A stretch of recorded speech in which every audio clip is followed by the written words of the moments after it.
I blocked Diecast from bidding on making any bids on my stuff. Really? Yeah, because he was pissing me off. Wow. I didn't bid on any of your stuff. No, you made offers. Now you can't. No, I couldn't. His reserves were always too high. I never had reserves. Or not reserves, but your start price or something. He's worried about my start prices. He's worried about my start prices when he gets huge boxes from Taobao almost every week. He's got to cut corners where he can. That Taobao money doesn't grow on trees, you know. That's right. What it does is you counterfeit it, right? Darkwing Duck showed us you can have a money tree. Yeah, but PayPal doesn't grow on trees. That's true. Well, it's Alipay. Alipay doesn't grow on trees. Same difference. I'm now imagining Ollie's running a money transfer service. I would more readily imagine always running a money laundering scheme. So yeah. Diecast, how many things do you have to show off this week? I have 1. Oh no, he's got to count. 4. 12. So Brian's gonna go last. I'll go last. God, this will be the last time that I have this many. It just worked out that way. The only thing I have to show off this week is Megatron, which I assume we're all going to do at the same time, basically, because I haven't gotten to dig into the bots yet. Yeah, I've got a couple of things, but it's all stuff that's been out for a while, or I just got it, so I'll just mention it. But I'm not going to throw up, show everybody. Everybody knows what it is. Don, I was still waiting for you to send me that Galaxy Prime so I could review it. Well, you're going to be waiting a very long time because I'm never going to send it to you. You want one? Back. You want one? You go out and find it your damn self. I can't. I tried. Me too. I tried at Don's Walmart, but they didn't have it. I bet they sold the Shockwave though. Yeah, I have that. I don't need that. It was awesome hanging out with Don in his parking lot. Wow, such hospitality. No, I mean, we met there at the Walmart, and then we went to the little, what would you call that, Brian? It's like a fusion. It's like a sushi fusion, American sort of place. Yeah, because they've got like crepes that you can get done as either a sweet crepe or an Asian-inspired crepe. They got the Taiwanese rolled ice cream. They got the sushi like what Brian got, and then they got like fried rice and stuff like that. So it's a mix of It's a mix of flavors. Okay, I want to mention this on the show, but I'll mention it now. The one thing I know I've got it wrong. I can't get his waist to lock. Well, you probably don't have the back pushed in far enough. Yeah, just force it, Brian. It'll be fine. Oh god. Yeah. Brian, usually what the problem is that piece that goes into his back has to be angled down. So if you press that down a little bit, it'll push in farther. Why can't I talk? Okay. Because you're a podcaster and a YouTube personality. So naturally. Hello. I wish his waist was a little bit tighter. Well, a ratchet joint would help there instead of just a big mushroom peg. Yeah. On the other hand, the mushroom peg can be tightened if you so choose. Well, floor polish or... Yeah. Yeah. That's probably the only thing he really needs. Yeah, because even mine's got a loose waist swivel more so than I think it should. Hey, Brian, what was it that you got at the restaurant? The Philly steak sushi wrap? It was a Philly roll that was made in the form of a burrito.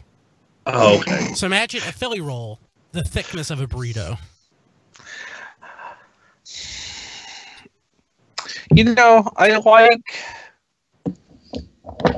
I don't like the Philly roll because I don't like the smoked salmon. But since like an Alaska roll is basically the same thing but not smoked. Yeah, salmon wasn't smoked. I would rather eat it than smoke it, but smoke if you got them.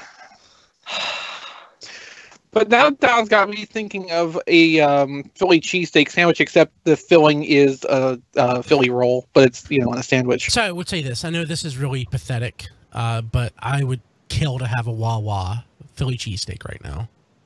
Oh, I love Wawa Philly cheesesteaks. Oh my god. Who or what is Wawa? It's like Sheetz. It's like Sheetz' main competitor. Okay. I've never heard of them, so. The closest one to me is in Virginia, so I mean it's still like 3 hours from you, but yeah. Don, next time you come up this way, DC should maybe have a Wawa. Probably, yeah. Maybe not around Reston, but at least in the general area. So, yeah, I mean, you would think that there would be one along the way. Wawa is definitely great. It's comparable to Sheetz. I would say most people would probably say it's better. I mean, it's definitely arguably better. I like Sheetz better. I like the environment in Sheetz, I think, a little better, but yeah. Can someone put the chat or the link for the chat? I just didn't want to. Yeah, I'm just on the YouTube page, and I've just got the video muted. You can pop that out so you don't have the video running. Well, I got the video on pause, but I don't see a pop out ability on the YouTube. Well, you hit the little menu thing, and then it gives you the pop out. Someone has a window open. And then you close your window. My window is down. He lives right on the road. Yeah, but now there is no. I hit chat, and there are no options. Yeah, no, Don. Are you? Never mind. Wait a minute. I may have hit the wrong one because. Yeah. Okay, there it is. The small picture-in-picture Skype window was blocking the other menu button. Close that window. The thing is, every time you come back to the Skype window and go out of it, it just respawns that. So even if he closes it, it'll come back. Respawn? What is this, Halo? Yeah. Oh no, because if it was something spawn related, it would break out of the package. I don't get that. I think he's referring to McFarlane's Spawn toys. Yeah. Which notoriously broke from air pressure. Just like any McFarlane toy before apparently Fortnite. And he got the DC license, so God, with what he's doing, it's not horrible with what he's doing with Fortnite. Apparently, like those toys, as much as I hate Fortnite, those toys look fantastic, like Marvel Legends or better equivalent. I thought Hasbro was doing Fortnite. No, they're doing the other one. Overwatch. Overwatch. Something. Okay. Yeah, Overwatch. No, and they are doing Fortnite. They're doing Fortnite Nerf guns. Okay. Yeah. I was like, I have a Fortnite Nerf gun from them. And then Jazzwares has the 4-inch Fortnite figure license, and those are actually not bad either. Testing 1 2 3 1 2 3. Am I coming through? I look quiet compared to the rest of you guys. You sound fine on our end. Okay. But who knows what you're sounding like over the stream? Yeah. Hopefully it's a chipmunk again. Yeah, that was pretty funny. All right, I don't know what Nightwing means. I know Star Trek is good. I didn't mention Star Trek. I like Star Trek. I even like this stupid Spock subplot now. I don't think it's stupid anymore. I just don't like the Spock. Yeah, he's okay, I guess. Who do they get to play him? A nobody. Oh, okay. Because I just saw a preview on another window at one point, and from the side he kind of looked like, what's his name, Zachary Quintos, the guy that was Siler. He looks nothing like that, but yeah. Well, I mean, just on the first he doesn't look first anything glance. Like that. Yeah. So like Discovery for the most part, except for Giorgio, all the characters are basically relatively unknown, which is not so. I mean, usually like the captain is a known quantity, but not in this case. Well, I guess George, if you, no spoilers for the first season. Oh, I mean, they all can't be Scott Bakula. Actually, that's good. I loved Enterprise when it first came on, but in hindsight, Enterprise is, yeah. I enjoyed Enterprise in first run. Yeah, I much watching reruns. Yeah. I much prefer him as Sam Beckett. I do really miss Dr. Phlox though. I don't know why. Well, there's no reason he couldn't show up in Discovery. Is there? I don't know how long they live. Yeah, I don't know if they established how long the Nobulans live for.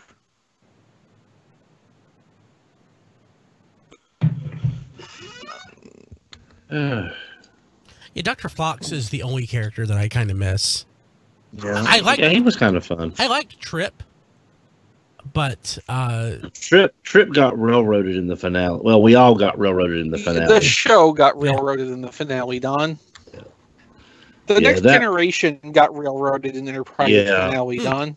I know that's an accomplishment. You reckon an entirely separate show that hasn't been on in 10 years in the finale of your show. Yeah, that's. If Andrea Consaltus was in that episode for some reason, then it would actively ruin Babylon 5 just by the comparison. Wasn't he dead by then? I don't know. We've lost so many good people from Babylon 5. About half the cast at this point, yeah. And we lost Andreas Consaltus. We've lost the guy that played Franklin. We've lost the Michael O'Hare who was Sinclair. We lost Jerry Doyle. That was Garibaldi. Zach Allen. We lost, Zach Allen. We lost him. I think he might have been the first one. No, I think Andreas Consaltus died before Zach Allen did, because then Richard Biggs died first because Andreas was not the first one to go. Well, I thought he was. Then that's 5 of the main characters right there. I wish someone would do something with Babylon 5, but actually give it a budget to do it or something. Michael Bay reboot. Matt, you're my friend, and you and I have specified on. Okay, something good. How about something good? Wait. Is he your friend? Because did you ship out the Voltron? No, I haven't had a chance to yet. I had a couple of rough days at work. Maybe in J.J. Abrams' Babylon 5.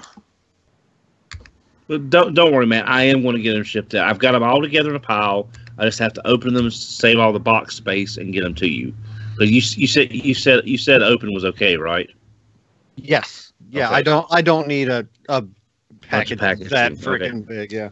Yeah. It's all in a pile. I just did not get a chance to get everything de-lionized. And crap, the thing I was looking on eBay got sold. That's okay. I didn't need it anyway. Yes, you did, Don. Yeah, it was a Hot Toys Mark V Iron Man. Oh, that's expensive. $250. That's expensive. Yeah, that's expensive. That's like not for a Hot Toys, but yeah. You should get MP43 instead. He's not going to get that for $250 anymore. Yeah, I would. Now I just paid for one of our topics today, and Big Powered. Yeah, and I just paid for another thing the other day. So, it's not really a topic because no one has it yet. So, well, it's in the topic list. There's pictures. Yeah. Oh, okay. Yeah. Never mind. There's pictures. We can talk about Atlas's legs. It's very possible. Why must they test my patience like that? Why? It's very possible that those if someone makes some leg fillers for the back of those legs, I will probably buy a kit. What is it? A cat. from what I've heard, they're relatively stable, even though the legs are entirely hollow. So as long as you, fine. So like if you get the filler pieces for the aesthetic, then you'll be totally fine. Which usually there's something about that kind of irks me as far as the thickness or lack thereof. So you're saying it really grinds your gears? Not that bad. Just it does irk me. What are you going to? What is wrong with you? Huh? It's a cat. Well, I gave him his flea and tick medicine a while ago, and he was all snoozy most of the afternoon because it does make him a little druggy. You gave him flea and tick, and it put him down. Are you sure that's flea and tick and not just some Valium? No, they say. If I was Matthew's vet, I'd be prescribing him Valium and just telling you it's whatever you bring it in for. Do you not get the flea and tick that like goes on his back? No, it is. That's what it is, Brian. It is. It's some kind of new thing they've made. They came out with the replaced Frontline, but one of the side effects is it can cause drowsiness. I had the vet told me about that. I need that stuff. Maybe are you sure this is flea and tick stuff and not just like Vicks Vapor Rub? That stuff keeps me up. Yeah, no, that I can't catch that. 23. Yeah, Alexa didn't catch that. Yeah, unplugging. My mom used to call something called Musterol that was like 10 times stronger than Vicks. Mm-hmm. Yeah, mom could put Vicks on it. Mustard oil? Mustard. That was one of the ingredients. Oh, Rob, you've heard of it? My parents have. One time, like, must be 20 years ago, when my mom was really sick, she desperately wanted some, and we could not find it anywhere. I don't think it exists anymore. They stopped making it I'd say about 20. I remember 25 years ago, my mom went to the Eckerd, the drugstore chain here in the South. Brian probably remembers Eckerd. Yeah, we had an Eckerd around us. Really? Oh, yeah. It still exists, and it's on Amazon, Don. Oh, yeah. And it 20 years ago. It was probably one of those. It was probably one of those things that was widely available yet wildly toxic, like mercurochrome. How do you probably Musterole. Oh yeah, that stuff's going on his Amazon wish list. But it doesn't. Well, it's like a cough medicine I had when I was a kid called Asperon. It was this thick green, just the old saying that the worse the medicine tastes, the better it works. This stuff worked so well because it would break up like a chest congestion. But oh my God, it was the only thing worse than it was Paragarc. I was going to make a thalidomide joke, and I just decided not to. So. Most medicines I took as a kid have been pretty much discontinued anymore. Well, when I was a kid, they would put me in croup tents when I had a bronchial attack. And we all know what croup tents will do. Pure oxygen pumped into you for your entire visit. That's not light a match. Boop, boop, boop, boop, boop, boop. Okay, 8:24. So I'm going to be traveling again next week, so hopefully Jason can be here. But I will be in hopefully a better hotel that will hopefully have better internet. But I won't have my home computer. I'll have my work computer. So we may not have video next week. We may not be live next week.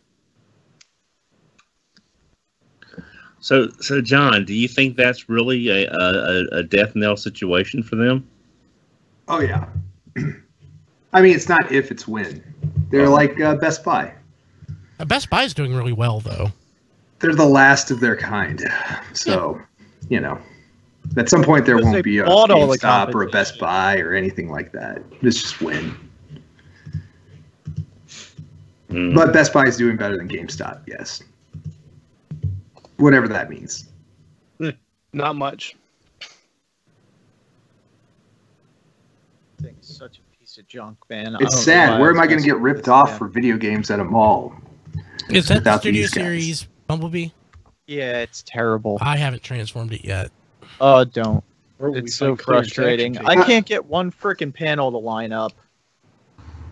Wait, which Which Bumblebee is it? Looks like the World War II Bumblebee. Yeah. Oh. Terrible. I mean, it can't even stand on its own. That's how bad it is. Wow. I think you just got a really bad one from the QC you were describing before, because everyone else I've heard that's gotten it that I've heard from has not said that it was amazing or anything, but not nearly as bad as the one you've been describing. Because I know you've hated yours. Yeah.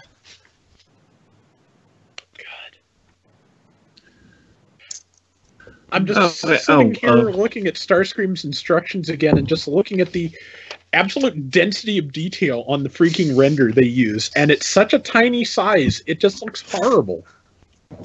So think back now to Transformers Energon, where they would have distance shots of the characters, and it's basically the same thing. Mm-hmm. God. Because as far as I understand, in CG rendering, especially when you got a filter applied that does the outlines along the edges, there's supposed to be some kind of a slider or other variable you can change for the level of detail that's represented based on how far away from the point of view it is. And they seem to not realize that. Yeah.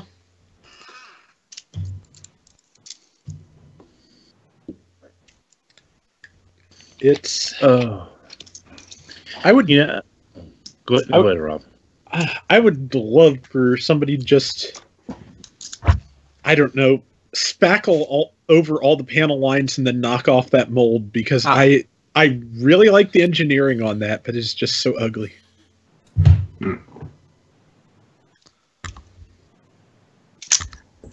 I would totally collect completist, like do the completist thing with Studio Series, because in theory I should love it because of the scale and all that, you know, all the tired tropes that hook me.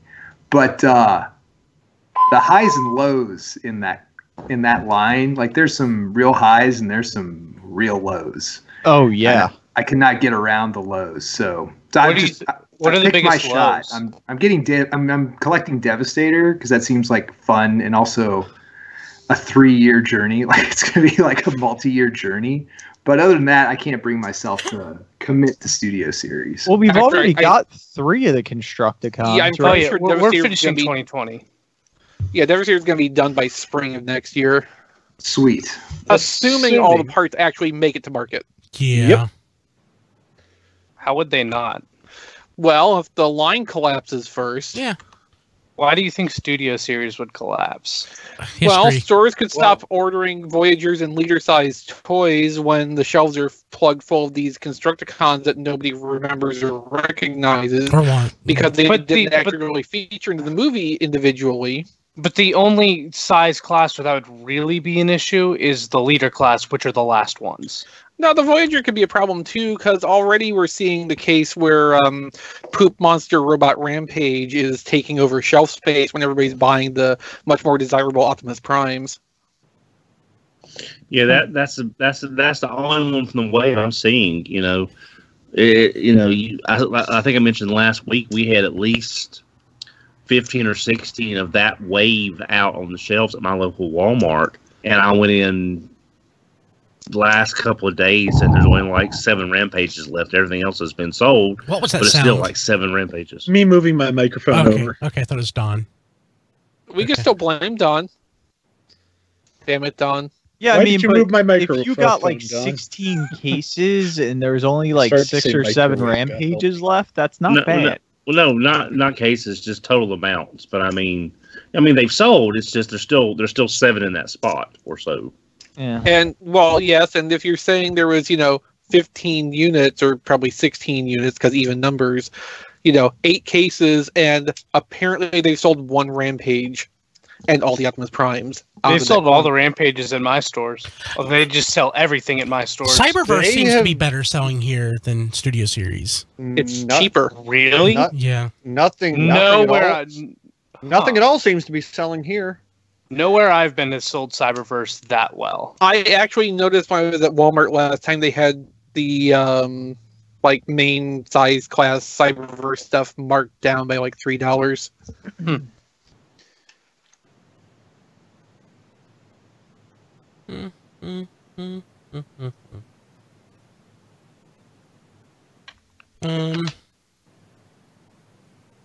Hell?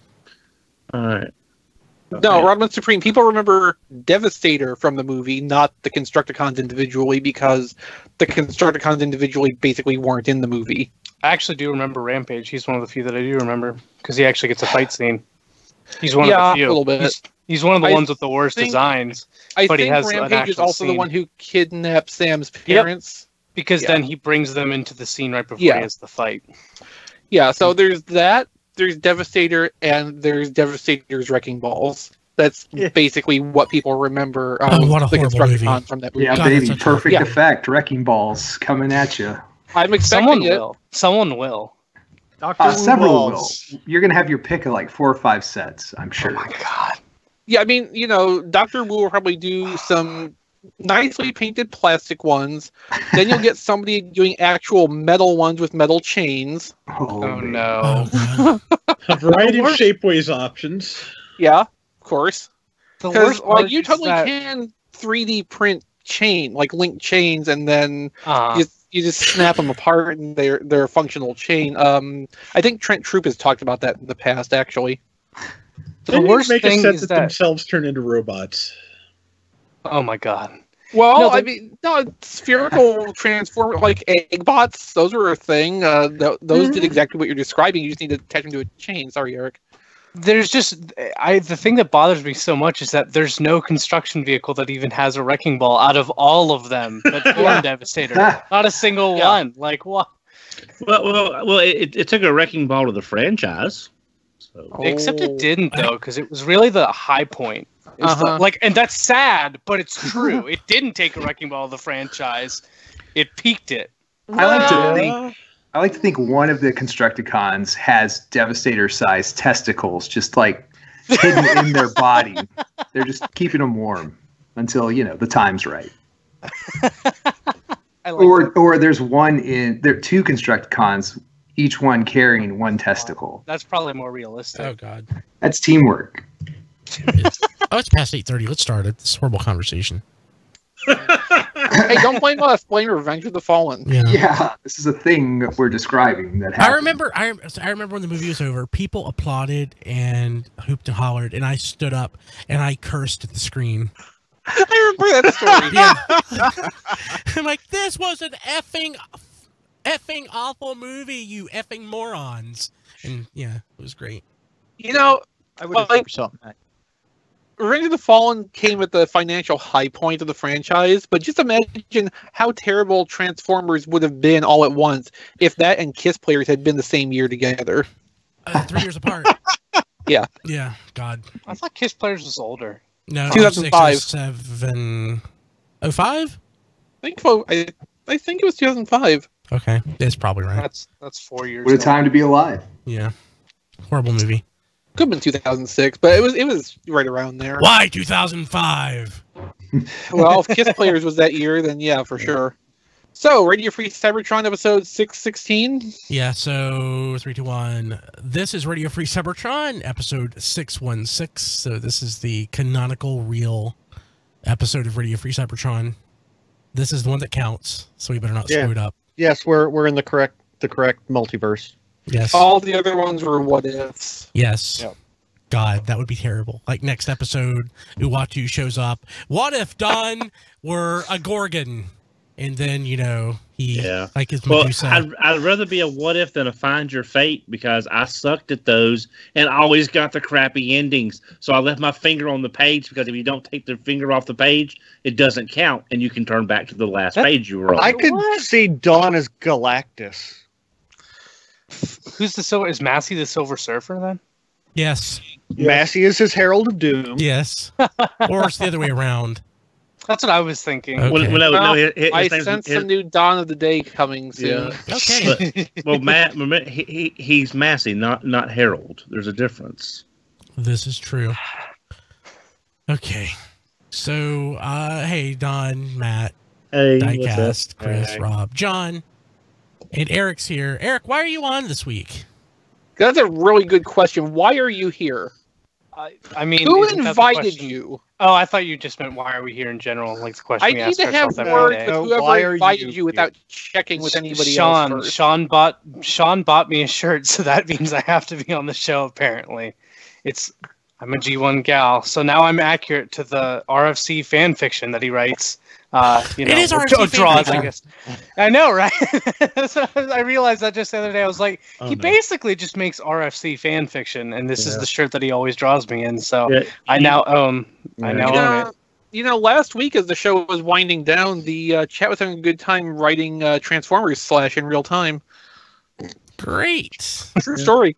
Okay. Of course, y'all realize in 500 years after the Earth is recovered from the horrible, terrible, Dawn Wars. the machine wars, they're going to find his artwork and think that was actually like a biographical representation of our lives. That's kind of how history works. I mean, if you take that theory, like, historians in 500 years will think that Batman was someone who really existed too. I think there's ways to tease out who is fictional versus who is actually real. But they'll think Batman was based on some real person at least, great. if not literally someone in a bat suit running around. I was going to say, what do you mean Batman's not real? Okay, let's. Nothing really to promote. Start of the show because it's the middle of spring. Nothing's happening until late summer. So let's talk about what we got this week. Chris, I'm gonna let you go first since I think you probably have the most to say. I got the MP43 in, which is so big I can't actually get it all in frame. It's a very beautiful rendition, super cartoon accurate of Beast Wars Megatron from Season 1, and when I finally transformed it into robot mode, the one overwhelming feeling that gripped me was, boy, I wish there was a Transmetal of this coming out too. Like, same size and detail and, care put into the design, but the Season 2 design, that would just be, my ideal thing. I think I could just die then and be happy. It's my it's my mental image of Megatron. Yeah, I think everybody who thinks 44 batteries, I don't just keep those around. You should. But I've seen videos of the sound clips, which are, of course, with the Japanese voice actor. One of them actually has a clip of the War Stop It, the first opening theme for Japanese Beast Wars. With Megatron dialogue over it, but yeah. Awesome. Oh, that's actually really cool. I'm probably only going to put the batteries in the robot head, though, because I only really want the light-up eyes. I don't really care about the sounds in this. So, Megatron's the third masterpiece I've ever bought. I'm actually fairly pleased with how it's designed overall. The transformation, for the most part, is very intuitive and natural feeling. If you've ever handled the original toy, there's a lot in common with that. A little bit more complexity, of course, but when you set aside some of the complications, it all just kind of works the way you would expect it to. Now, that said, there are parts of the transformation that are just downright terrifying. Yep. There's it comes packaged in dinosaur mode. The dinosaur mode is beautiful, by the way. A really, really nice recreation of the CG model. They got the head perfectly right. It completely captures the facial expression and everything. I'm super happy with how that turned out, especially in person. From the pictures, it all looked great too, but in person, it really pops. So you have to split the dinosaur skin down the spine. And that is so hard to get started. You feel like you're going to just snap all the tabs. I sure did. I didn't, but I felt that way. Oh, okay. So I actually was skimming through Diecast's video about this, and I think his approach is probably the right way to go about it, where you pop the tail first, and that lets it split from the bottom more. If you start from the top, then it's really hard to get the bottom half of it to split open. But starting from the bottom, it actually seems to work a little bit more smoothly. There's still a really scary moment where you gotta just pull that middle connection apart, and I don't think anything's gonna make that better. Wait, did you just admit Diecast had a good idea?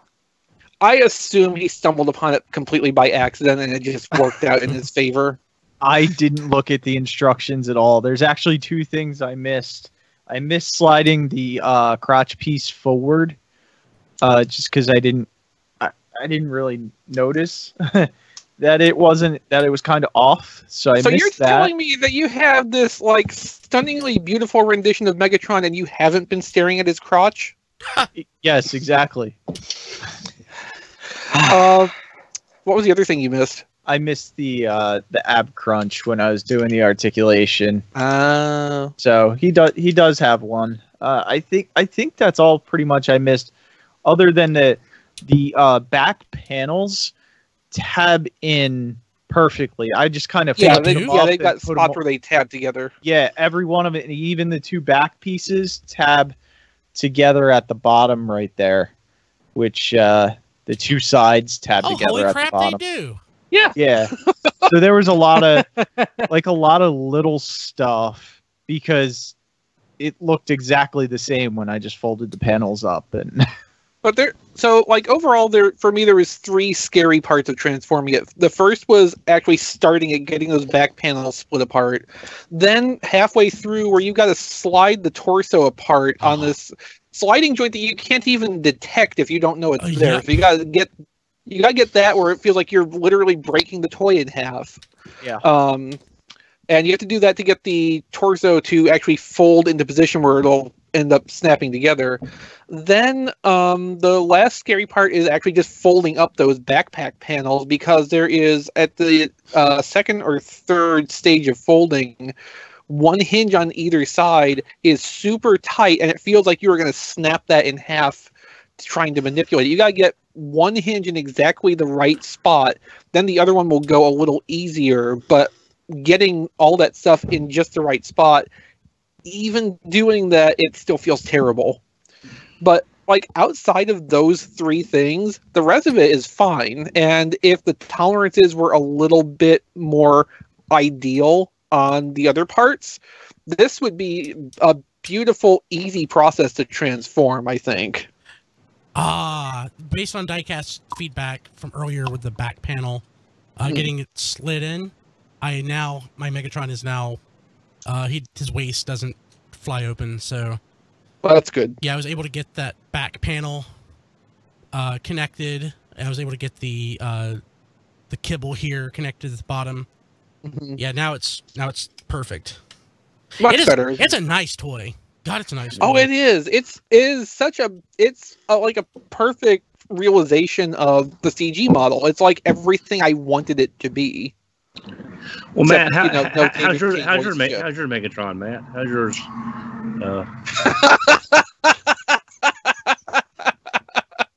Oh, that's good, Don. Oh, that's good. It's probably about as good as Jason's. Yes, I think, 4 of us ended up going in on this week? Yeah, I think so. I think that's a record, actually. Quite possibly. John, what do you think about it? I like him a lot. I had really high expectations. I like it. You know what really impressed me the most actually was the T-Rex mode, just to how much character they got into that mode. So it doesn't feel like an animal. It does feel like it's him just as a T-Rex. Yeah. So the way they pulled off the articulation, the way his neck bends, the way his tail bends, the way his eyes can move around, they had the source material kind of locked down, but they really did express him in that alt mode better than I expected. It's awesome. And he comes in T-Rex mode, so it's kind of the first thing that you obviously experience with him. And I was just super impressed with the beast mode. It's one of those things where obviously with vehicular transformers you're not going to get a whole lot of character in that alt mode, but with Beast Wars and specifically the Masterpiece line and specifically Megatron now, that's been awesome that they really pulled off putting personality into the T-Rex mode. So that was my big takeaway, and everything else is pretty much ditto on the robot mode.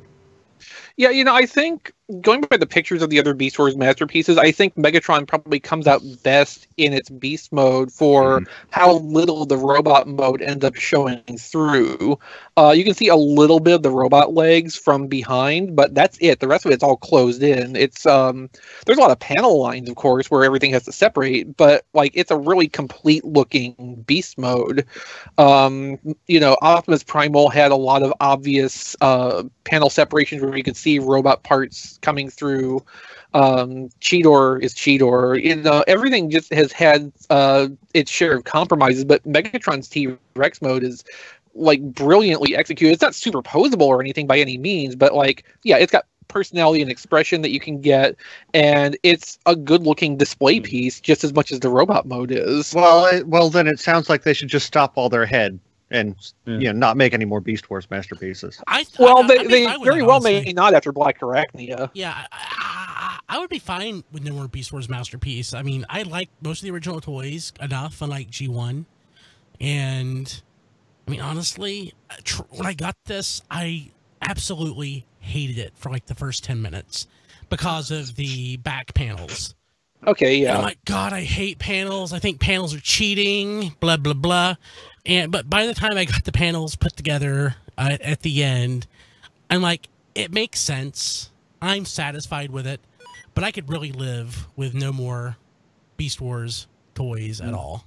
Of course, you can totally cheat this because it does have where most of the dinosaur kibble comes off by design. So what is that based on? I mean, is that an animation error? Okay. I think the episode was Before the Storm. Near the end of the first season, there's the one scene of Megatron sitting in his chair brushing his dinosaur head's teeth, and yes, it has the toothbrush, as I've mentioned on many occasions. No rubber ducky. No, because that was a season 2 thing. True. So in that episode, he's sitting in a chair brushing his dinosaur head's teeth, and in that scene, he does not have his back pieces, his shoulder pieces, and of course his tail is disconnected because he's using his left hand. So they decided to make that actually be a feature so that they could advertise more functions with this masterpiece without having to actually engineer more things into it or include more accessories. Well, I think, with it being a much larger figure, that extra space helped them get a better looking modes because you had the room, unlike Dinobot, where you were having to do this magic origami to basically get it compressed. But he's basically kind of a pretender where everything wraps up in that dinosaur shell, which is accurate to the original toy. Exactly. So I mean, I'm looking forward to Black Arachnia because I want to see how they pull off her engineering. Oh, I don't think it's going to be fun at all. Yeah, again, but I probably will get Black Arachnia because she seems to be trending a lot cheaper. I've seen $89 to $99 on some of the shiny sellers. I would actually more assume probably 120. Yeah. Well, but that anyway. So I'm saying I'm glad Megatron. I wish our original theory had been right. That Megatron would have been cheaper because he would have been more simple, even though he was bigger. But that obviously didn't pan out the way we thought it would. But interesting thing about that, like where the price points are at. I noticed on Megatron he stamped "Made in China" rather than "Made in Vietnam." So if masterpiece production is still happening in China, that might be part of why they're cruising to higher and higher price points, because the cost of production in China is undoubtedly higher than the Vietnamese factories. But it's possible Vietnam is not ready to take on the masterpiece production yet. So I will definitely get Black Arachnia. I'm hoping they do Tigertron. There's not. Oh, gosh, I don't want to cherry pick. I want all the Beast Wars stuff, but at these prices, I'm going to have to cherry pick my characters. And as much as I love the Megatron and go with Optimus Primal, I'm much more interested in Black Arachnia because who knows, down the line we may get a Silver Bolt. Maybe, I don't know. We might even get a Silver Bolt. Yeah, good. Yeah, well, I was commenting on Twitter yesterday about how I wish there was going to be a Transmetal Megatron masterpiece. M. Cypher made a good point that Beast Wars Metals was kind of a bomb in Japan, so it's really unlikely we're going to see anything past the Season 1 characters in Masterpiece. Certainly not anytime in the near future. Yeah. Yeah. Chris, anything else? This is probably the single most expensive Transformers purchase I'm going to make this year, if not the single most expensive toy purchase flat out, and I'm feeling pretty satisfied. Good. I wish it was the most expensive one that I have. Did you beat it this week? No. Okay. And I love that you had to stop and contemplate on your answer. Yeah. Yeah. Matt, did you get anything? Yeah, I got a couple things. So thanks to Diecast, I got my, little Christmas waste gas from Toy World. Isn't it awesome? It is really nice. Like, I didn't know that a Legend-sized thing could be this nice. I am really, really impressed with it. It kind of makes me want more. Yeah. Well, I have to fight that urge now. Yes. Okay. But yeah, I got that the other day, and I am super happy with it. Thank you, Diecast. That was awesome. Oh, no problem. So I picked up a Siege Chromia just because Siege really isn't moving around here, and I don't want to hear about how female characters don't sell. And I like Chromia. Yeah. And I gotta tell you, I like the Chromia that came out a couple years ago, the one based off the Transformers Prime mold, I believe it was. I like that's the 5-year-old toy now. Yeah, God I like almighty. that. I like that way better. But Siege Chromia has really, really awesome ankle articulation that lets her get into some good poses, good action poses. So I think I'm waiting for Hasbro Pulse to send me that. And I was going to ask you if yours for had shipped yet. I had my cassettes ship and one other thing, and I don't remember what it was. I got charged for the deluxes last night, but they didn't ship yet. Me too. Same. Now she is backpacky as all hell because this mold. No matter how much remolding they did, it's or the mold it was originally based off of anyway. Yeah, it's shared engineering, but that is like basically 100% new parts, right? I think so, yeah. Mm-hmm. Like it may have the same upper thighs, possibly. I don't know. Maybe. And I got a reissued Gears because it was there. Nice. And it matches your personality. Yes, and Gears was also my first Transformer, so I just kind of perfect. He's my favorite Minibot, so that's awesome. Yeah, I just kind of wanted one on package. Did you get Warpath? No. Oh. No, the only ones of the reissues I've gotten so far Minibots are the Bumblebee and the Gears. I've never seen the Bumblebee in store.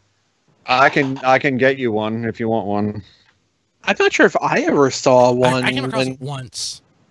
I think the only reissue I've ever seen in stores is Hot Rod, but I saw plenty of those. I've seen Hot Rod and Optimus. I've never seen the Minibots at all. I've seen all the price points that have been released so far, but in the Minibots, I think I only ever saw Outback and Tailgate. I've come across everything so far, once, except I've for come across everything at least once, and those Optimus Primes are still blocking the shelves on my Walmart. They're still 6 in one store and 3 in the other. It sells out like mad here. That's just unfathomable. I know, right? I don't get it. So I got a couple Marvel Legends out of the Endgame Thanos Build-A-Figure wave set. I got the 2 that I wanted. I got Hercules. That's awesome.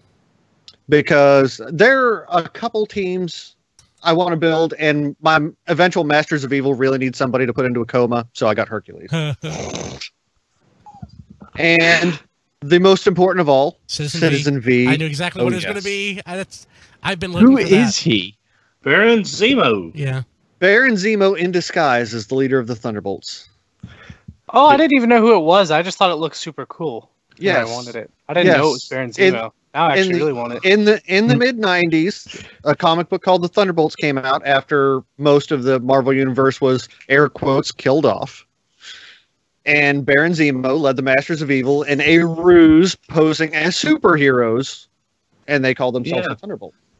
Yeah, and I remember at the time when that first issue came out, and the last page was revealed. When you turn the page and see the Masters of it's Evil. the Masters of Evil, that was some of the biggest comic news of the It would have been year. a bigger reveal if they were the Masters of the Universe. That's true. But so it was a comic nobody was really paying attention to, which they should have, considering it was Kurt Busiek. So Yeah, it was pretty good.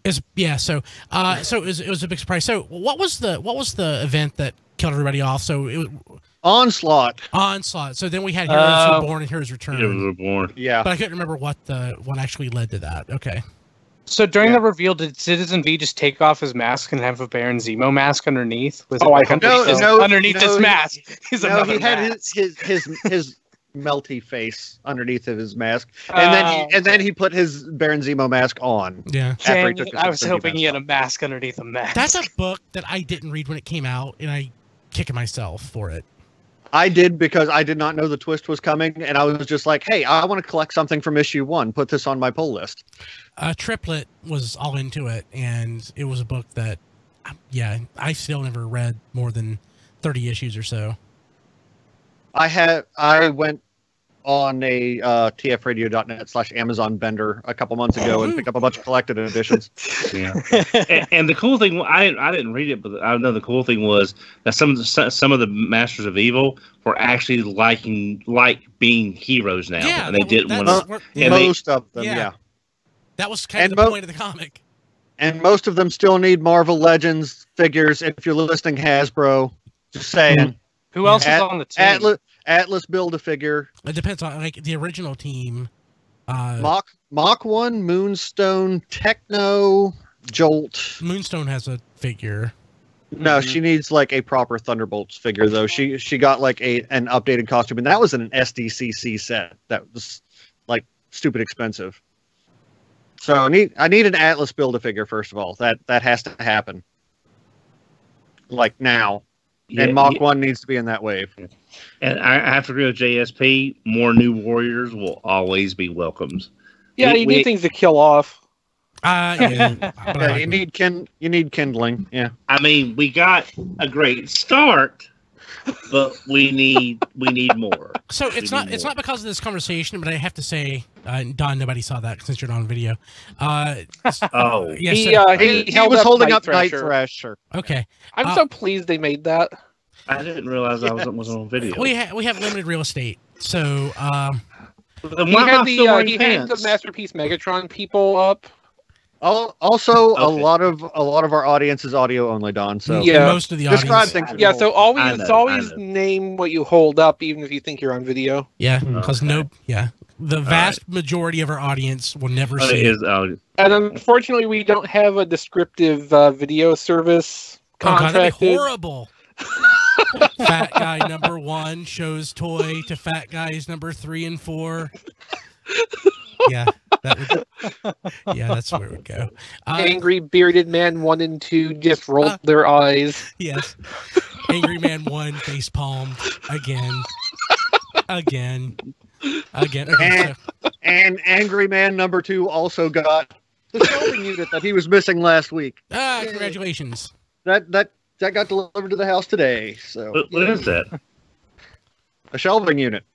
Oh, That okay. was I supposed thought to be it was- delivered last week. That Oh, got yeah. lost in the mail. So shout out to the postal service for finding my stuff.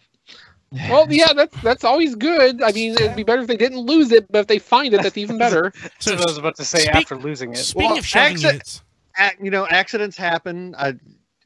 It's a thing. I'm more impressed of the fact that they were able to find it and get it back. yeah. You know, I have to say, I had an eBay purchase a couple weeks ago that had completely come out of the packet, the mailing package. They were able to stop the presses or whatever they're doing and grab the book and put it back in the envelope and then put it in another envelope and send it to me. So Yeah, that You can smash it with a hammer. would have been years ago. It had just been lost, so Yeah. it's doing a much better job. Speaking of shelving units, I was IKEA a couple weeks ago, and I got my 8th Kallax unit for my office. That just sounds like a constipation problem. I know, right? That you're getting something for. Matt, anything else? No, that is it as far as I can remember. Okay, so this episode is basically going to almost be all what do we get this week, so it might as well be the episode title. Well, there's no news, Well, so I haven't gone yet. I'm going to go last. CZ is asking if Night Thrasher comes with a skateboard, Don. He does. Awesome! He does come with a he has a skateboard. What are they called? Scrimsha? The sticks that you use. Eskrima. Eskrima sticks. I think it's a backpack that it holds it, and Kingpin's leg, Is that which part, will be going on so it's part of a Spider-Man wave. Yeah, which makes sense. will be going on eBay. Well, here I mean, soon. let's face it, the New Warriors are not going to get their own wave of Well, figures. yeah. So. And They can't keep their own comic run. And for a while, Night Thrasher was a Spider-Man character, right? During like the Eric Larson run. Don't think so. I think he's been in some Spider-Man crossover stuff. Okay. Yeah, he was brought back from the future. He was brought back to the. I believe you're thinking of Rocket Racer, Brian. Rocket Racer. Okay, yeah, and that's what I'm thinking. Yeah, they're not. No, Oh, same difference. I God, love they're Matt. not. That's Evil. awesome. Okay, so Don. Besides that, did you get anything Transformers related? Yes, I got several pieces. Okay, you I'm can not show gonna it. show them because. I'm putting you on video. You're replacing Well, Matt right now. Well, actually, I don't have them here with So me. Matt's replacing you again. I mean, because it's all stuff everyone's already got. So I was up in Roanoke helping my girlfriend move some stuff, and I checked all the Walmart stuff. This was last Thursday, Brian, by the way. Couldn't find anything anywhere up I there. want to point out that Completely I did not meet dry. the girlfriend. So Don and I got No. dinner, and the girlfriend did not show. Well, she was still in Roanoke, so yeah. Conveniently. And so it's weird that I come back into town and I go to my Walmart to pick up some cat food, and they have everything I've been looking for, and they hadn't had anything for weeks, and everything was there on the day or two that I never went there. So I got 3 of the 4 Wave 2 Deluxes, left 6 gun on the shelf. Don't really care about getting 6 gun, but I got Ironhide. What? Don, What? come on. Someone walked in that Walmart and be like, "Someone bought everyone but the 6 gun." That happened to me at Myers. That's how Yeah. I got. So I've got if I had Generations Metroplex, I would probably get. Metroplex. But I've got He's a bunch got of guns cog. that you staple onto everybody else. But I mean, here's the thing: I don't do that with my the figures that You do that. should. I You don't should. do that. Buy an extra. I mean, with Brave, it's kind of the gimmick that your secondary mecha goes with the first mecha. That's kind of the whole deal. But You with can this, just have it's fun. I bought 2 6 guns. Well- I have one to be 6 gun and Well, one to I have- staple onto Hound. I have a I've got cog. 2 more I have 6 a guns cog. in addition to the 1 6 gun I already have coming, so that I can put 3 6 guns on Sideswipe, and Well, I have 1 cog to go in front of Fortress Maximus to kind of make a more complete unit, and then I'm fine. Anyway, I got those Oh, you're 3. so boring. Have you met me? I want them to make freaking Brave Maximus and Grand Maximus cogs too, so I can buy Yes. 4 more and a Metro Titan 6 shot. I mean, come on. So anyway, I have the 3 of the 4 Deluxe. I have Warpath. I picked up a Studio Series. We lost the. No, the guy that, I'm blanking on the name. The one that he took his face, Bone Crusher, Bone Crusher, the one Optimus Prime took in the first movie. Yeah, Bone Second Crusher. movie. Second movie, yeah, Bone Crusher. it's Picked the up first Warpath. No, Give Me Your Face was the second movie. No, Yeah. he cut off his head in the first movie. Oh. Bone Crusher. Yeah, Bone Crusher. Picked up Terra. But Give Me Your They're Face was from Revenge of the Fallen. Yeah, It's yeah. the yeah. This week on Radio Free Cybertron. Which atrocity did Optimus Prime commit in which movie? It's the only But part of that anyway. movie that I like. Yeah, so anyway, I got Bone Crusher and Terra Axton I got those two. Pteroxodon. Pteroxodon. Sorry. It literally has your name in it. They're not in front of me, okay? And I'm tired. So there. Anyway, I got those. I also picked up. He may have more than I got in the mail today 2 things. I got in Moses, which was the DX9 clearance version of their Optimus Prime. Well, that's from South Park. Never mind. Yeah. I've never watched more than an episode to a South Park. In the movie. You watched any. But the big thing that I got today, thanks to James from Twitter, he and I are working out a trade. I got the original Phoenix from Fans Toys. And we're working out a trade, and I'll be sending him my Phoenix 10X to him after seeing pictures. It looked like that what we thought was being done, and the extent that the mold was being repainted and adjusted for the 10X release really is not as impressive as we thought it would be. It's a slight shading difference. So he's getting stuck with that one. Well, again, I think the first one looks better, and he wants a second one. So we worked out a trade for the Phoenix and some other stuff. So we're doing a swap. So as soon as mine comes in from BBTS, I'm sending it to him because he'd rather have that. A year and a half after it comes in from BBTS, you'll send it out to him. Anyway, so I've got the Phoenix sitting over there. I've got Moses. So I had a pretty good. It was just frustrating that everybody else was finding deluxes for Wave 2, and the one day that I'm not in town and come back later, they're all just sitting there on the shelf. So it's just like. But yeah, I'm happy I got it all. I'm happy I got the last Warpath my Walmart had, just so I can have a Warpath on card, kind of like what Matt wanted to with Gears. Yeah. Diecast, I'll let you go next to last. So, building up to Diecast. Rob, you have anything? Not a thing. Okay, John. Let's see here. I got Studio Series Rampage. I haven't opened him yet. He is a means to an end, so I'm sure he's fine. And let's see here, Megatron.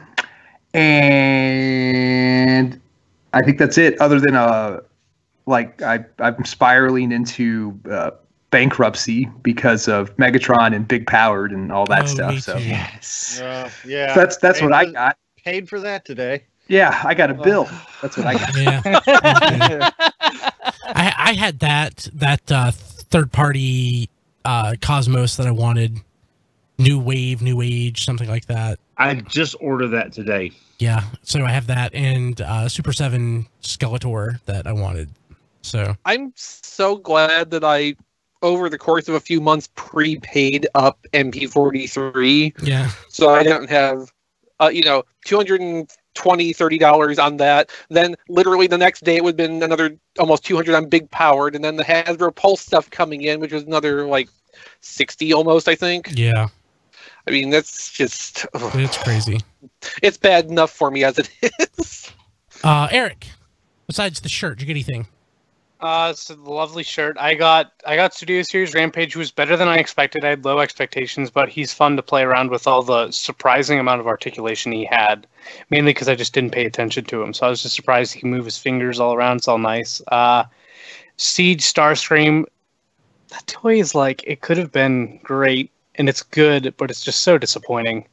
Disappointing is the key word to describe it, even though it's not a bad toy. It's honestly a good toy, but it is a disappointing toy. Would you tell John Warden that to his face, though?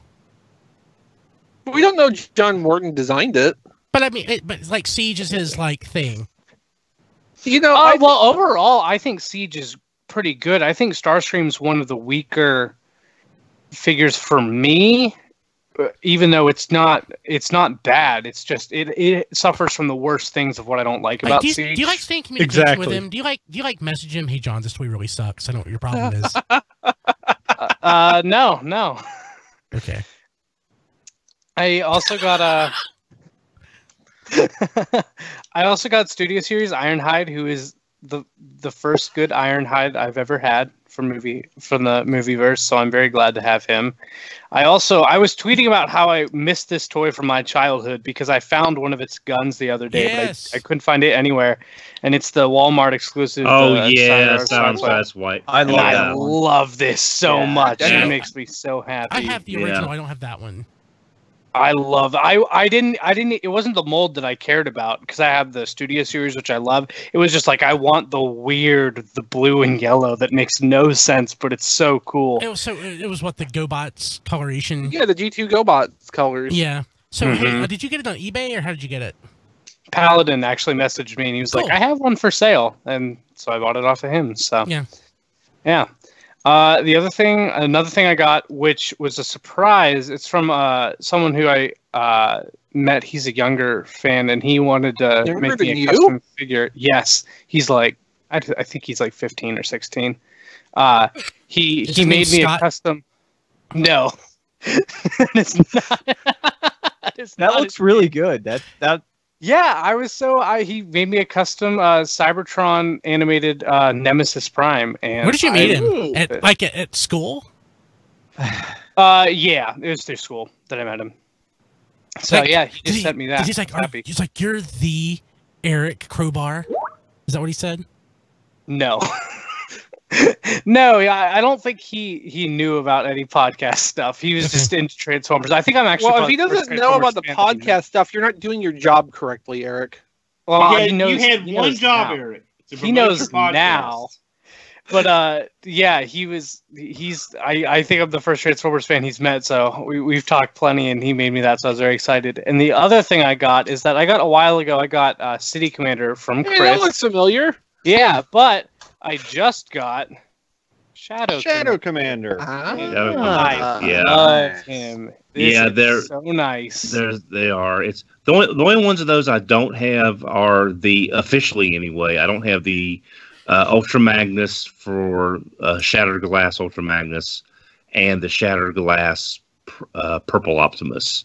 Because I think one of them was a show exclusive and the other was a website exclusive, and they both sold out. And I've heard the KOs are not very good of those, so that's only two versions of that armor I don't have. Yeah, these two just together, I love how they look. They're fantastic. I wish I had like a Diaclone one. I do. Yeah, I know. I wish I had that. I don't. But if I could only have two, these are the two I would pick. So I'm very happy having. But I have those two and the Diaclone one. Eric. Well, I've got the Diaclone one too. Some friends in Canada went to the show that year at TFCon and got me the Powered Commander armor, which was really, really nice of them. Nice. But yeah, that is all I got. Diecast.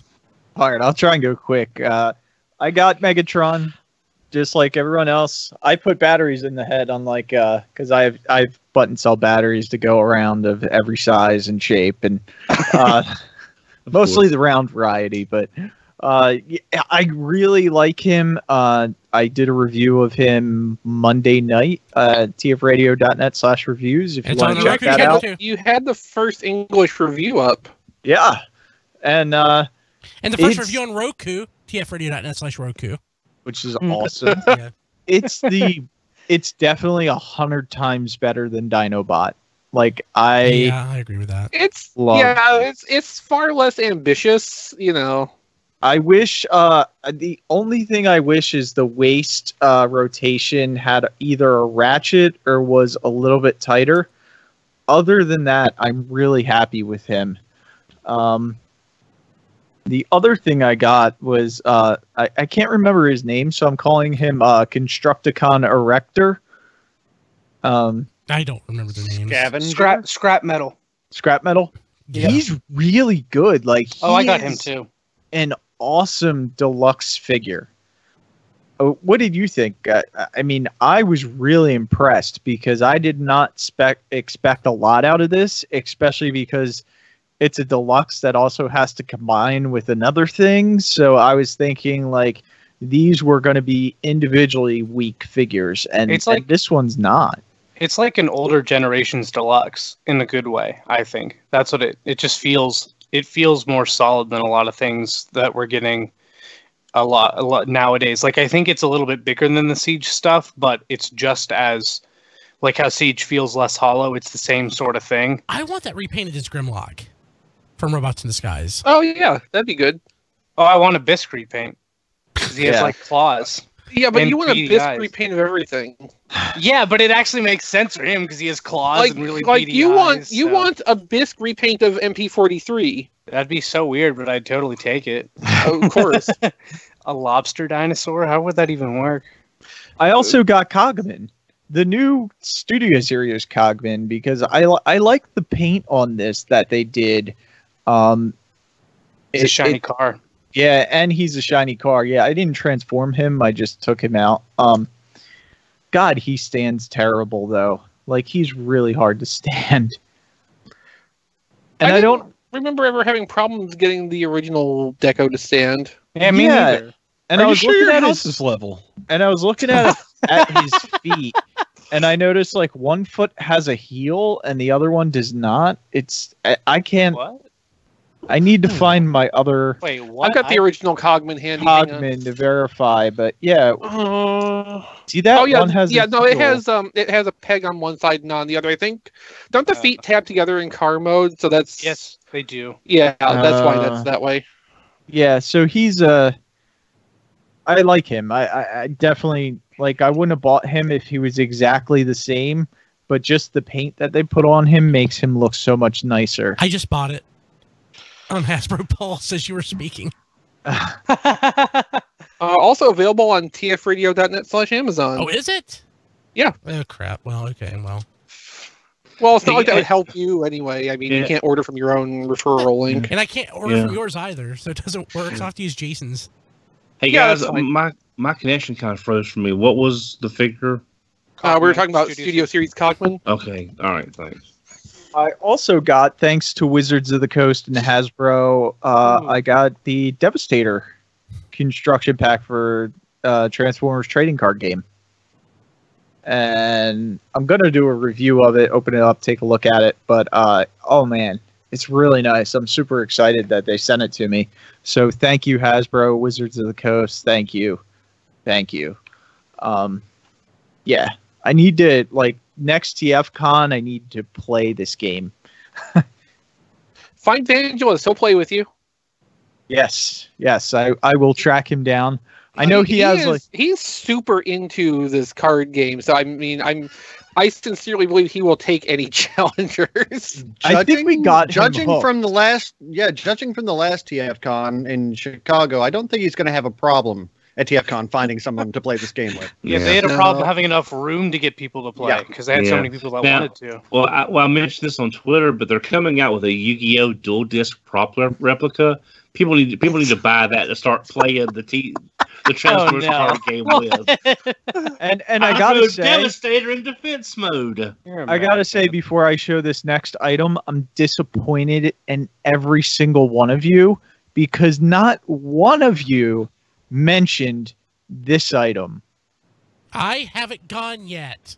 The Bumblebee movie. I just haven't gone to the store yet. I'm gonna get it. But I got the Steelbook, of course. I saw it once. I'm fine. So I got gonna get it Bumblebee. eventually. Yeah, I like I'm disappointed in all of you. Transformers movie, and you're not supporting it. I would like to. Yeah, no, I would like to own it. I just am not like going to go rush out day one and get it. TFRadio.net. What I want is the VHS version they sent out for promotion. I want that so bad. Well, I thought that was an April Eric, Fool's you don't even joke. know what a VHS is. I do. That's Was from it my not an April Fool's? childhood. That's why I want it. Yeah, It's kind of April Fool's. Like they purposely sent it out for April 1st for the day before the movie actually coming out. Who got it? But like, T-Formers got one. Some of the other sites did. The funny thing is, as far as I can tell, everybody who's gotten one, no one has a working VCR to actually see what's on the tape. It says 113 I'm not surprised. minutes the movie, so But like, they can put anything they want on the label, Eric. Yeah, That's true. but yeah, I mentioned on Twitter also. It could only be better if it was put out in like a family home entertainment case. Yeah. You know, the old family home entertainment Transformers. Now I have no idea what that is, but I really want the VHS. Oh, God. And then the last thing that I think I got, because there might be something I forgot, I got the Transformers Unicron IDW series book that was just released off Amazon. Cool. So I pre-ordered that a long time ago, and I was like, oh, that finally came out. That's perfect. You've purchased the end of the IDW continuity before you've read any of the rest of the IDW continuity. It has Unicron. Yeah, I know. Is I it, had to. is it in the Humble Bundle? Yes. Okay. Yes, it Okay. is. So I bought that. Say I bought that. like last McFeely's week. if McFeely's story is in there, that Yeah. should be. Yeah.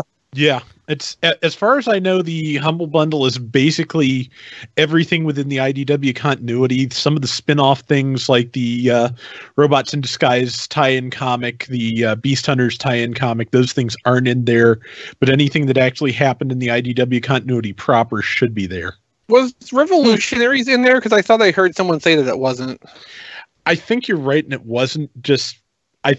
I mean, that's fairly Yeah. tangential, but Yeah, I think there's a couple of things like that where there were a few Transformers appearing, but they were not specifically Transformers books that did not make it.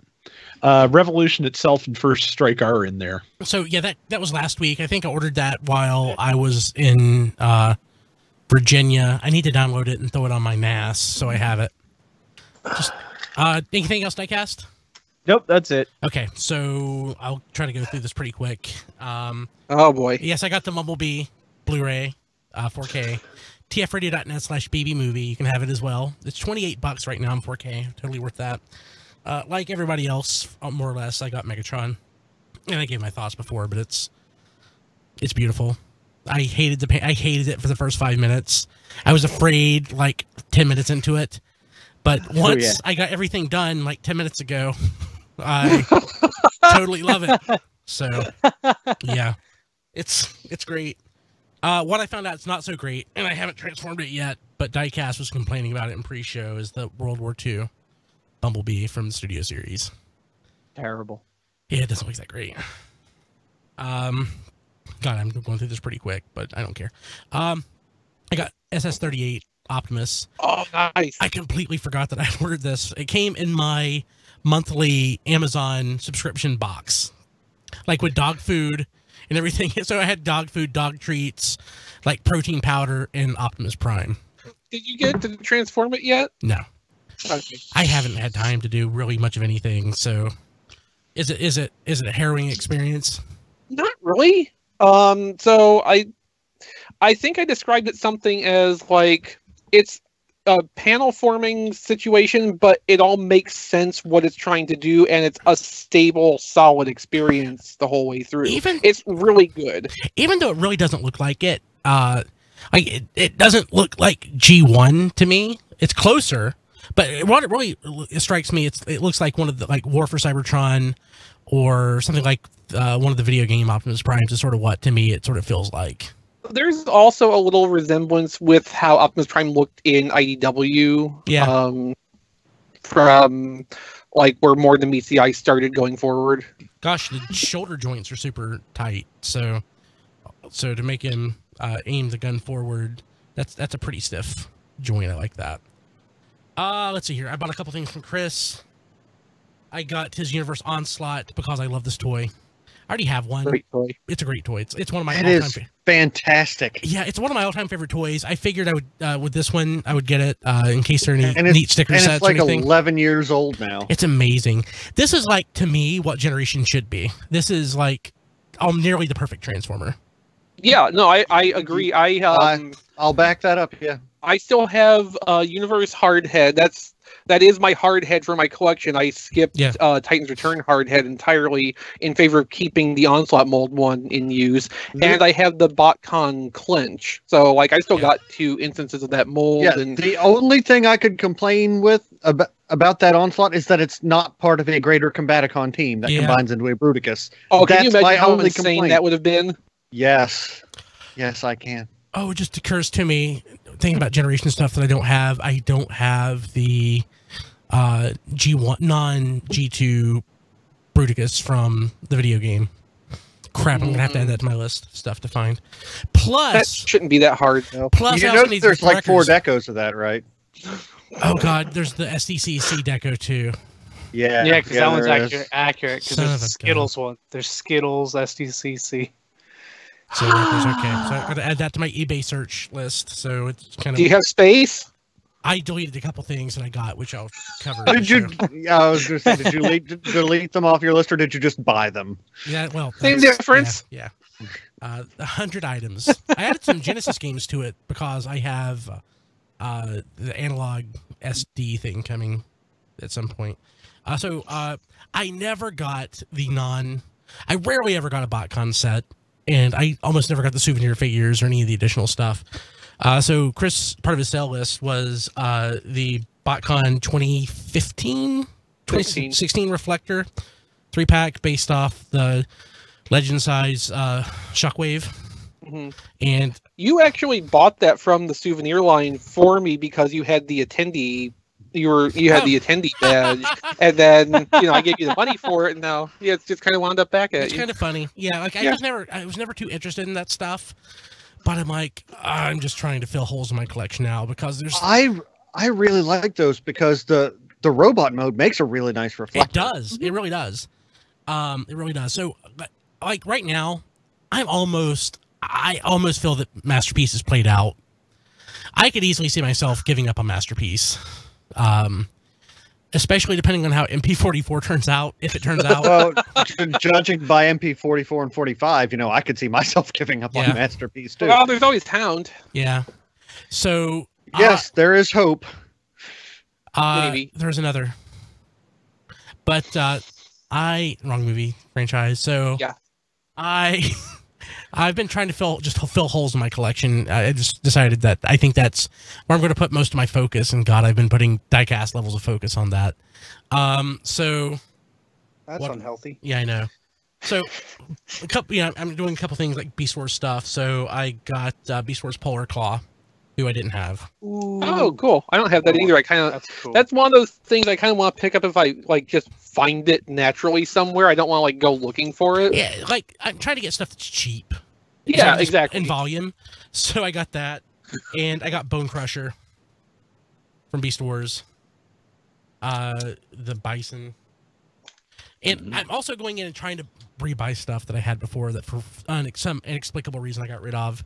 I know why I got rid of this one because I got a lot of money for it, and the demand for this has dropped substantially since I sold it, which is the Universe Soundwave and Space Case. Ah, I remember buying this nice. at a flea market for like $20. I think that was retail on it. And I think I sold it for like over 100. wow. Yeah, so there were several on eBay. It sold for about $50. So, I actually ended up turning a this is real Dononomics, but it's over the scale of 15 years. So, but yeah, so that. I love that jet mode so much. Yeah, I mean, and I love the Stalker mold as well. I think I have every version of it that came And out. it's good decos too. Yeah. Mhm. Another thing I got rid of for some reason, plus I got rid of the original toy as well, so I'm going to have to replace that. But the Robots in Disguised, Red Wind, and Smoke Jumper, which is based off of the Beast Wars 2nd Starscream and BB set, so I'm going to have to get that as well. I think I've already owned that toy twice, Starscream and BB, so I'm going to... I assume you have the original G2 versions. Oh, shoot. No, I don't. Okay, so... Haha. but I never, yeah, well, I never had those. You can But you never should. have too many of that mold. Yeah. You really can't. Yeah, so... Well, I mean the smoke screen, smoke jumper one, yeah, I can kind of agree with. I don't really like the bigger toy that much. I completely... But it's G2. Yeah, I completely forgot about... That was what, Dreadwing? Yeah. I completely forgot about Dreadwing when... Dreadwing and smoke screen. Yeah, in that equation. So, yeah, crap. Okay, well, I never had that, so it's not on my high priority list. Next item. Something I had and I got rid of. I have a junker one. I had a junker one, but I didn't want to spend the the money to fix it up. So, this was actually an estate sale. When I say it was still an eBay auction, but it was from a collector who passed away. And it came in box. The box is, other than at one tear, the box is in really nice shape. It's G1 Omega Supreme. So Nice. yeah, so I had this years ago, and for some reason I parted with it, and I've got a junker, and I'm like, it's gonna take me a lot of. It'll cost more to, fix it up than it would be to just buy this one. So what did that one set you back? $150 in the box, a really nice box. And with the good condition box, that's quite good. Yeah, so I was really pleased with that. And the last thing? Oh, so of course I got Aimless and Traxodon, pardon me. Traxodon. I corrected myself. So And you still didn't murder it as much as Don did. yeah, that's true. But the last, no, it's not the last thing. So next to last thing, I was at Kmart and I was just going through there with my kids. It's remarkable enough that you just have a Kmart to go to. Yeah, it's true. There's still Kmarts? I know. So I honestly forgot that one was there. We were wanting to go to Krispy Kreme, and holy crap, there's a Kmart across the street. Let's skip Krispy Kreme. You didn't go to Krispy Kreme? No, I didn't. We I'll forgot. never skip a Krispy Kreme. It's Winston, Don. There's Krispy Kreme. Well, actually, there's not. Even though that's where Krispy Kreme is from and headquartered, there's like 2. But yeah, so I try to buy at least one toy from each price point for rescue bots. And I didn't have one in the scale. It's the $20 like single transformation thing. What, Big Dig Boulder or whatever. This toy is awesome. Oh, Big Dig. Big Okay, Dig. I wasn't quite getting that. This toy is awesome. The transformation is it's intuitive and it's just fun. I love this toy. I need to see what other toys are at this price point. I'm going to pick them up. This is like, I love it. So I'm like super happy with this. And yeah, it's simplistic. It's childlike. It's toyetic, which I don't know, we collect toys. There's some people who try to pretend that's not the case. It's toys. And this is toy. Serious collectibles, Brian. Serious collectibles. This thing Adult collectibles. This thing is toy AF. You are a toy collector. I love it. I love this. So I'm going to buy the rest of them. I don't know what they are. I got to dig them out. But that's the thing. But the thing that I got, even though it wasn't Megatron, I think the thing I was most pleased with this week. Oh, I know what this is. Yeah. I'm pleased with you as well. Yeah, so I finally got the Club Seacons. Yeah. Oh, yes. Nice. So I think, what was it, Matt? Like $100. We found it Mitten Box at BotCon 2015. Yeah, the St. Charles BotCon, so I spent more than that. And it was loose. And we both passed it up. Yeah. God, Oh, yeah, I remember that from that room sale. Yep. And unlike the Beast Wars second one, it actually comes with like Six Wing or whatever and all the figures. Nautilator? Nautilator that got cut? Whatever it didn't come with. But it's flipping awesome. I still think that King Poseidon looks better. But this is beautiful in G2-tastic. Yeah. It's kind of like the G2 Piranacon, so it's very nice. Yeah, no, that's a lovely set, and I think we all took turns pointing it out to you at that room sale. Yeah, and I've been wanting it for years, and for whatever reason, I turned it down. But so, how many different color schemes of Seacons do you have now? 3. Okay, so if Hasbro were listening, then they would know that if they just made new Seacons, they have 3 deco potentials on one set of molds. Well, I've already gone on record. Important. I've gone on record many times noting that I would get multiples of the Limb Seacons because of Master Force reasons, so that'd be even more sales of those. Hey, they can do multiple Unicron colors. They've done it with that other mold. I got it. Yeah, but they could do Seacons and make 3 of each one minus Nautilator, just with no remolding, none, just different colored plastic. Well, they could do Nautilator too. Why not? Yeah, yes, because we do like when they add new characters. Oh yeah, to existing lore. That's always nice. Yeah, so a lot of great stuff. If Hasbro was listening, if Hasbro's listening, there's a lot of options that they could go with, but they haven't so far. Okay, so that was it. Hashtag Seacons before Unicron. Yeah, hashtag Seacons before Unicron. So next week, like I had a lot last week. Next week, I will have nowhere near as much. I hope. I hope. Yeah, I think I'll just have one big thing that. Well, it depends how fast Hasbro Pulse ships out my stuff, but probably just one big thing next week. I think I'll have like 4 or 5 things, but it won't be 12 or 13. That was 13, 15, 14, if you count those. Yeah, but it won't be as much. So I got 15, give me 16. I got 16 of it. Give me 70. I shipped a very expensive pile of loot from Big Bad Toy Store today. Yeah, 5 months. Yeah, but you won't have that next week. Well, judging by the shipping estimates, I should have it by next week. Crap! I already had a pile. I already had one item coming to me from Big Bad.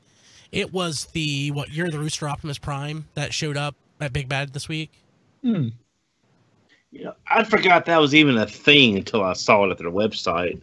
Because I remember we were talking about those 2 hybrid ones that they came out with, and I had the Galaxy Force, and I was not impressed with the figure. I sold it not long after I got it. My hybrid style convoy, I think, to Phil, if I remember right. But this was less than what the original toy came out for, if I remember right. It was on discount. By about $20 or $30, because they were like 99, I think, when they came out. 99 to like 109, I think.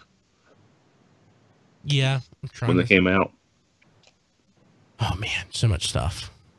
Okay, that's it. Let's go ahead and jump to the news. Hey, is there news? Oh yeah, so we have photos of Big Powered, but we'll have lots of in-hand video of that. We'll be seeing more of that next week. But we'll show it. I mean, it's still beautiful. The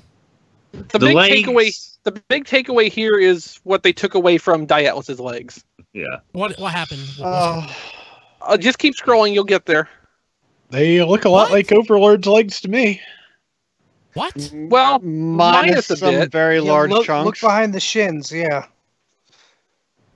What happened? Yeah. So on Overlord and Sky Shadow, the lower half of the body turned into a tank, right? So the tank turret halves were part of the leg structure. Oh, right. So Diatlus does not have a tank component as such. There is the no upper tank and lower turret. body don't actually separate anymore. Yeah, and they removed the turret. But they didn't replace that with any other volume in the legs. So now the legs are actually just 2 faces. I forgot that. And that was important. That is so awesome. The lower legs are just a right angle below the knee. If The you lower look legs at- are a carpenter's square. Yeah, if you look at the pictures, it's picture number 17. It shows you a really good look of basically he's like, I have a really great leg structure if you look at me from the front. Oh dear God. Transformers Authentic Diatlus. Yeah, so for the people, just I guess to articulate it for people listening, his legs are very thin. They're wafer thin. Yeah, he has shins. He doesn't have lower legs. Yeah. There's got to be an He has upgrade no for calves. that. He has no calves. It's Somebody's got to do something with that. literally a flat panel. So, I've that's seen the common hot fix for this from the Japanese toy bloggers I follow has been to take Micromasters and stuff them into those spaces. Yeah. Well, I mean, if you get the stakeout, one could be Holly and the other could be Red Heat. Well, he couldn't be perfect. They had to do something, otherwise they wouldn't be able to come back and make him in a few years again. Yeah, I'm hoping there's enough demand perceived for this that some aftermarket outfit will do something to either fill or at least close up that space from the front. Well, I mean, if they difficult. One thing they could maybe do if they wanted to be creative is make like leg fillers that go around that, but the leg fillers would unfold and connect to be his Z Zone sword. So you can have like the two halves of the sword fold up into like squares. But that's just his wings, isn't it? Yeah, he already has that. Yeah, but I was thinking about that for a second, but I mean, you'd want to have him holding that sword, and so then he'd have hollow legs again. So that's that's not true. an ideal solution. Yeah. All the remolding they did, and they couldn't do something for the legs. Yeah, that's yeah. I mean, I have to assume some of this is concession to how they re-engineered the upper and lower body parts to work together. Because like what was the jet sits directly on top of what was the tank. So they got limited space. They could not have the turret there. So whenever you flip those panels over, then he wouldn't be able to transform. Wait, I forget. Remind me on Sky Shadow and Overlord. Didn't the tank and the plane clip together anyway? Yes, but they've re-engineered it where they don't actually separate fully anymore. Yeah, there's a little bar. There's a little bar that's like maybe like an inch or two long, with like 2 hinges or so between it. Because you have to remember, Diatlas does not turn into 2 separate vehicles. It turns into one weird combination. A flying drill tank. Yeah, I'm sure somebody Grandis for some reason. Because it's weird. That orange plastic reminds me of the same color as the orange plastic used on Big Computer. It's just, the one diecast. Oh, the Teletran. Yeah, the Teletran. So the orange is a very similar orange. So that company could use some of that orange plastic they've got and just make some square fillers that could do something with. This is one place where I wish they would have taken a little bit of artistic license with Diatlas and made him a separate jet and tank. Or just something to account for that. Yeah. Yes, I would have found that perfectly acceptable. I think alteration.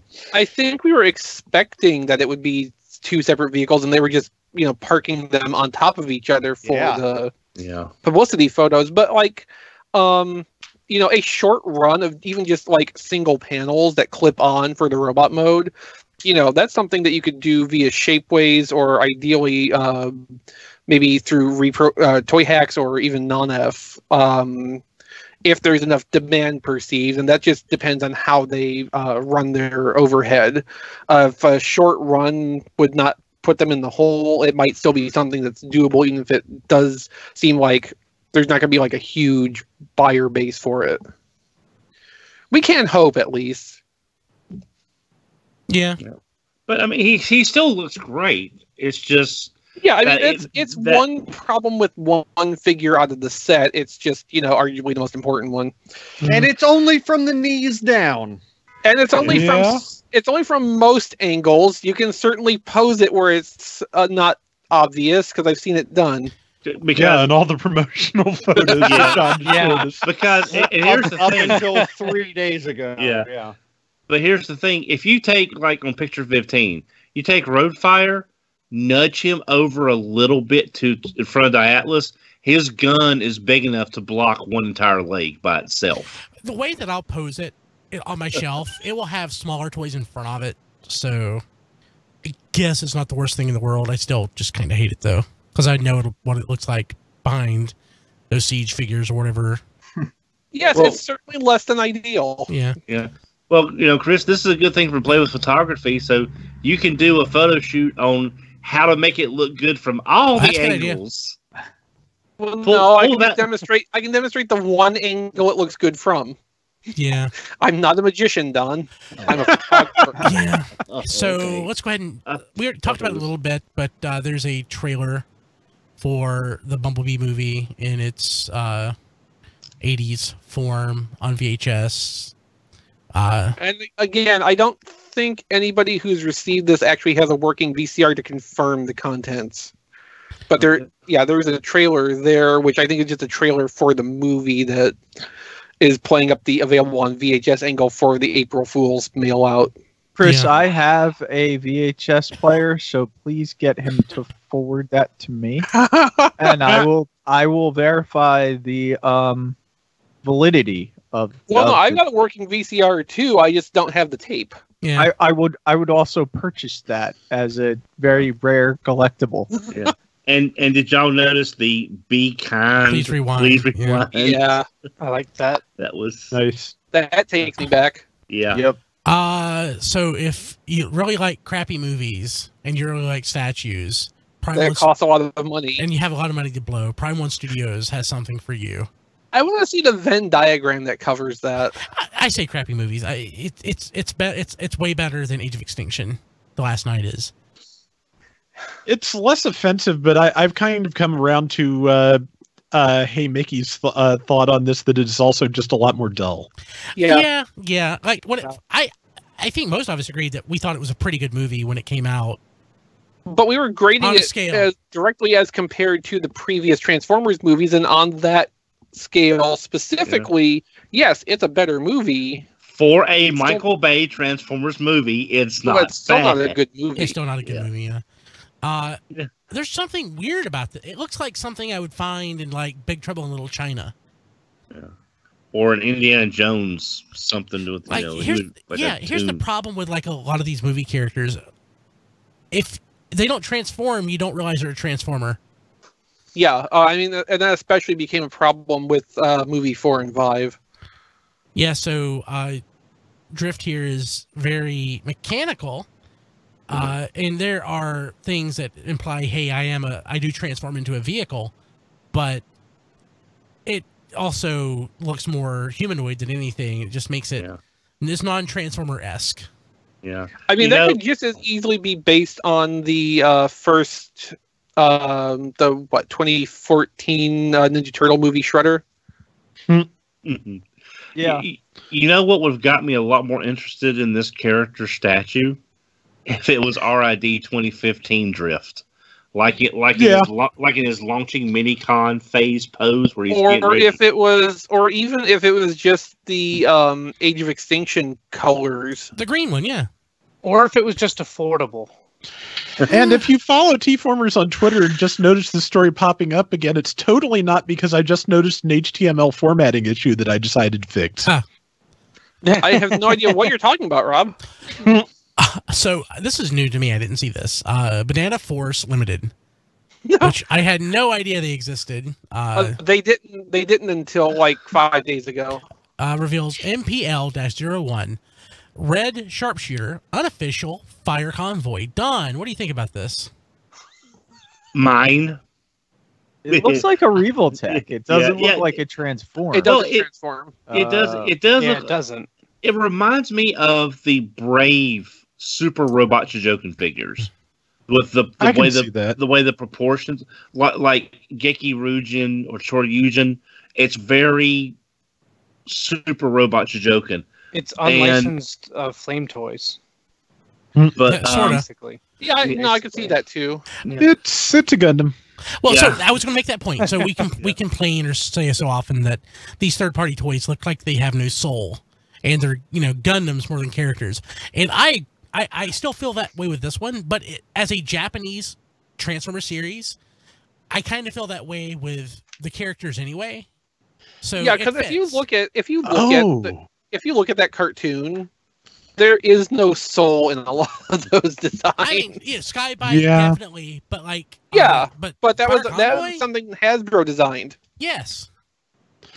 But looking at the inner metal frame and how that works, I can actually tell you exactly what kind of Gundam figure it is. Advanced mobile suits in action. Exactly.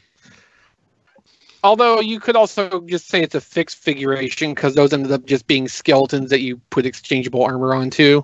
Yeah, but that was like part of the gimmick for Advanced MS in Action. Yeah. So I'm going to go with that. Yeah. Or at least it was for the first wave. They dropped that for the second series G numbers. Yeah. Now they've taken a few design liberties with the original look of the Fire Convoy, but you kind of have to, because unless you've got the mass to support that ladder, and to make it a lot more show accurate, you would need probably a much bigger figure just to support everything. I disagree. Because the Titanium series figure basically got the design accurate, and I don't think this Banana Republic one's going to be too much bigger. Yeah, or you're right. Yeah, you're right. But I do like the way. I mean, it cleans up well from the back. I like the way they've kind of. That's nice looking.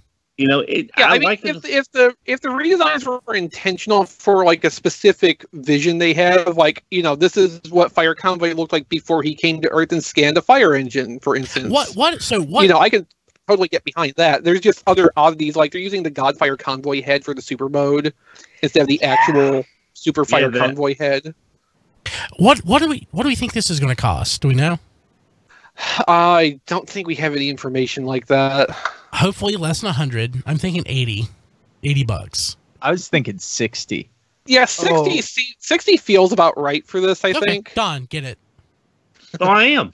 Good. I mean, unless it's just absolutely priced out of any sense of realism, I plan on getting this. Well, so the next thing, and I'm going to say, yes, I know I'm hypocritical in a way for saying this, considering I'm buying MP44. This next item I really wanted, but it's just out of my price range for what it is. Well, it's the Llewellyn one, It's like so 8 it's feet the tall. toddler size. Yeah, it's like gigantic, but also it's sharp and will cause cuts. But it's Optimus Prime in Captain America colors with a shield. I like this for some reason. Matt, you and I are on the same page. Yeah, I do too. I don't think the colors look that good. No, I think it looks awful. Yeah. I think it looks great. I would like for the red on the hands and feet to be a little bit redder myself. I agree. Yeah, you're right. But I think they're kind of going for movie.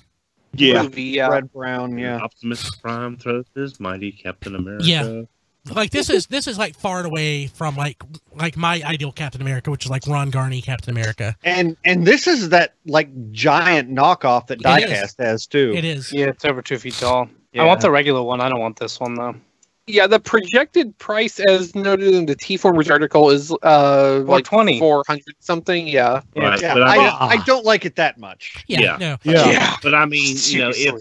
if Diecast was on video, then you could probably see in the background how big that sucker It's big. actually. It's Oh yeah, I It's see. not. it there in That's the not corner. fair comparison. Diecast is pretty small. That's true. That's true. That's not what she said. Oh, Oh no. God. So. Yeah, I'm sorry. But again, it's also again movie.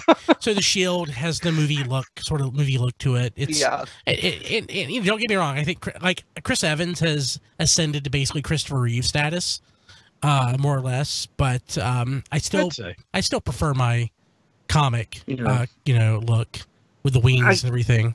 I kind of wish the Shield did something more than just be a shield. It clips onto the arm, which is pretty cool. That's still just being a shield. Like saying You know what we need? You know what we need? So Beast Wars Depth Charge in Captain America colors, and the discs it launches are Captain America shields. Oh, Yes. Okay, that'd actually be pretty cool. That would be really cool. I mean, or let's say maybe like his axe stored behind the shield, or maybe the axe and the shield were the same thing. Just Yeah, you can do that. Something a little more than just being So a shield. The Matrix, the core of it's red. I wish it was red, white, and blue. That's Okay, missed opportunity Yeah. there. Yeah. Red So my core for the biggest Matrix, surprise blue with housing, this- white Yeah. grips.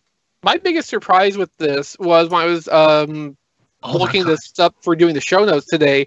I assumed this was an April Fool's joke. Oh my god! I kind of thought it was when I first saw it too. But when I went to the Weibo page, it was posted on the 28th. Okay. So I this just is going to happen, I think. I just I've seen this on Taobao. Okay, Don. I have to say this before I forget it. I want a matching Megatron as the Red Skull. Yeah. Yeah. Okay. Yeah. Yes. But I would want like MP Huh. 05, 04, 05, which What? four? Yeah. Why that would why be would perfect. you- Because it's hideous. He's more skeletal. He's way more skeletal than. That's actually a kind of good point. Yeah. I want an MP36 at the size of this Lewin Prime, and then I would have like a gun that was like this big, which would be funny to take photos with. I think I would want. With. I think I would want the MP36 plus Megatron as the Red Skull. Yeah, no, I The was toy thinking that accurate one. use the toy face in red for the Red Skull. There you go. Yeah. That works. Yeah. So next item I think is going to make somebody's day. It's a damn silhouette. So Yes, but we were running on fumes. And I didn't realize at the time how long what we got was going to run, or I wouldn't put it. It's justified with what it is. JX MB-02 Taiga Eagle, unofficial Beast Wars Tiger Hawk. I'm so happy. Yeah. So who's their 01? Do we know? It's Transmetal 2 Megatron. They're the only ones who are doing like an actual show accurate, and it's massive. Okay, wait a minute. Perfect Effect did the first one. Zhang is doing their own. Right, but both of those are taking liberties with the design. The JX MB-01 is one that's actually like staying faithful to the show design. And it's like twice the mass of the what's it called? The one that and probably 4 times the price. Yeah. Okay, all right. I didn't realize there was a third company doing a Transmetal 2 Megatron. I didn't realize there was a third company doing one. Oh yeah, that's pretty. Wow. Wait, Zhang? I think you might be thinking of this one. I don't think Zhang's doing their own. I think you are thinking of this one. Okay, all right. But yeah, I mean, Tiger Hawk. I mean, I picked up the Tiger Hawk at Ed McKay's a few weeks ago to replace mine that age yellowed, and that's still a phenomenal toy. It's still a really solid figure all the way around. But if they're going to do a character that probably would not see any kind of official release, it would probably be Tiger Hawk or Depth Charge, something along those lines. Yeah. Tiger Hawk is a pretty good toy. Depth Charge not so much, but I would. And Tiger Hawk is definitely something where they could justify taking liberties with the design somewhat, because the show model was extremely rushed and low detail. Yeah. So it'd be preferable for them to fold in some stuff from the toy at least, if they don't, imagine up some design interest there. And also, you've got the built-in Razor Claw Universe repaint as well. Yeah. I want that so bad. Yeah. That's pretty so cool. Okay, so hey, you can't get that on Amazon yet. tfradio.net/Amazon. You can get Bumblebee though. tfradio.net/bbmovie. Also, you can get Siege, Omega Supreme, and Jetfire. tfradio.net/Siege Omega. tfradio.net/Siege Jetfire. But we've talked about Don's wish list, the Massey Attack wish list. Don, did you get something from the Massey Attack list this week? Yes, I did, Brian. I was going to thank you for this, and then I realized I shouldn't be thanking you for sending me a box of diabetic death. Cadbury eggs? Cadbury eggs. Yes. Yes. Oh. I'm not on video, but There you are. That's a lot of eggs. Don, you're going to break them. so yes, Brian. Thank you. Unfortunately, food items are not returnable, so I was going to try to return them and get you your money back. Not out of not wanting them. I just don't need 2 Don, dozen. do you have space in your freezer? I don't need them in my apartment. Don, do you have space in your freezer? Yes. So put them in your freezer. They will last for months and months. Get one out, every couple weeks, and just treat yourself a little bit. You'll go through them before you know it, and you won't kill yourself. So Alternately, TFCon. Alternately, put them in your freezer, wait for October, and give them to trick-or-treaters. yes. Alternately, can girlfriend have sugar? She doesn't like Cadbury eggs. Oh, he gives her sugar. Well, I mean, nobody can be perfect. Now, that's the the one problem that she has. I think you're still coming out with a net gain here. What I'm going to do is I'm going to actually keep them at her place. So when I go over to visit, it'll be like Aphrodoniacs. She's going to help me. She's going to help me regulate my consumption of these things by God, reminding me. No, I don't want to. Yeah, sorry. I too many things I want to say. I'm not going to. Hey, so tfradio.net/Massey Attack if you want to send on something. I added some stuff to that this week. I added the Musterol Vapor Rub, but I also added a squirrel leash. Like a squirrel harness. Like, he walks Massey on a leash, so I'm certain he has Spanish Don. Oh my God, Chris. But I also added I ruined the show. I also added a pet harness for, like, if he had a chinchilla or a pet rat or a gerbil or a dwarf hamster. It's only $15, but the best thing, a metal detector. Couldn't you see Don out with a metal detector? Yes. looking for like lost coins. That's like another like with Massey on the leash in one hand. Yeah. The metal detector in the other. So that's like another source of income for his Dononomics. Don, are you eating one of those Cadbury eggs out of spite right now? Yeah. Good. But you can buy anything on Amazon that you want. Yes, you can buy Cadbury eggs. No, you can't buy Spanish, Don.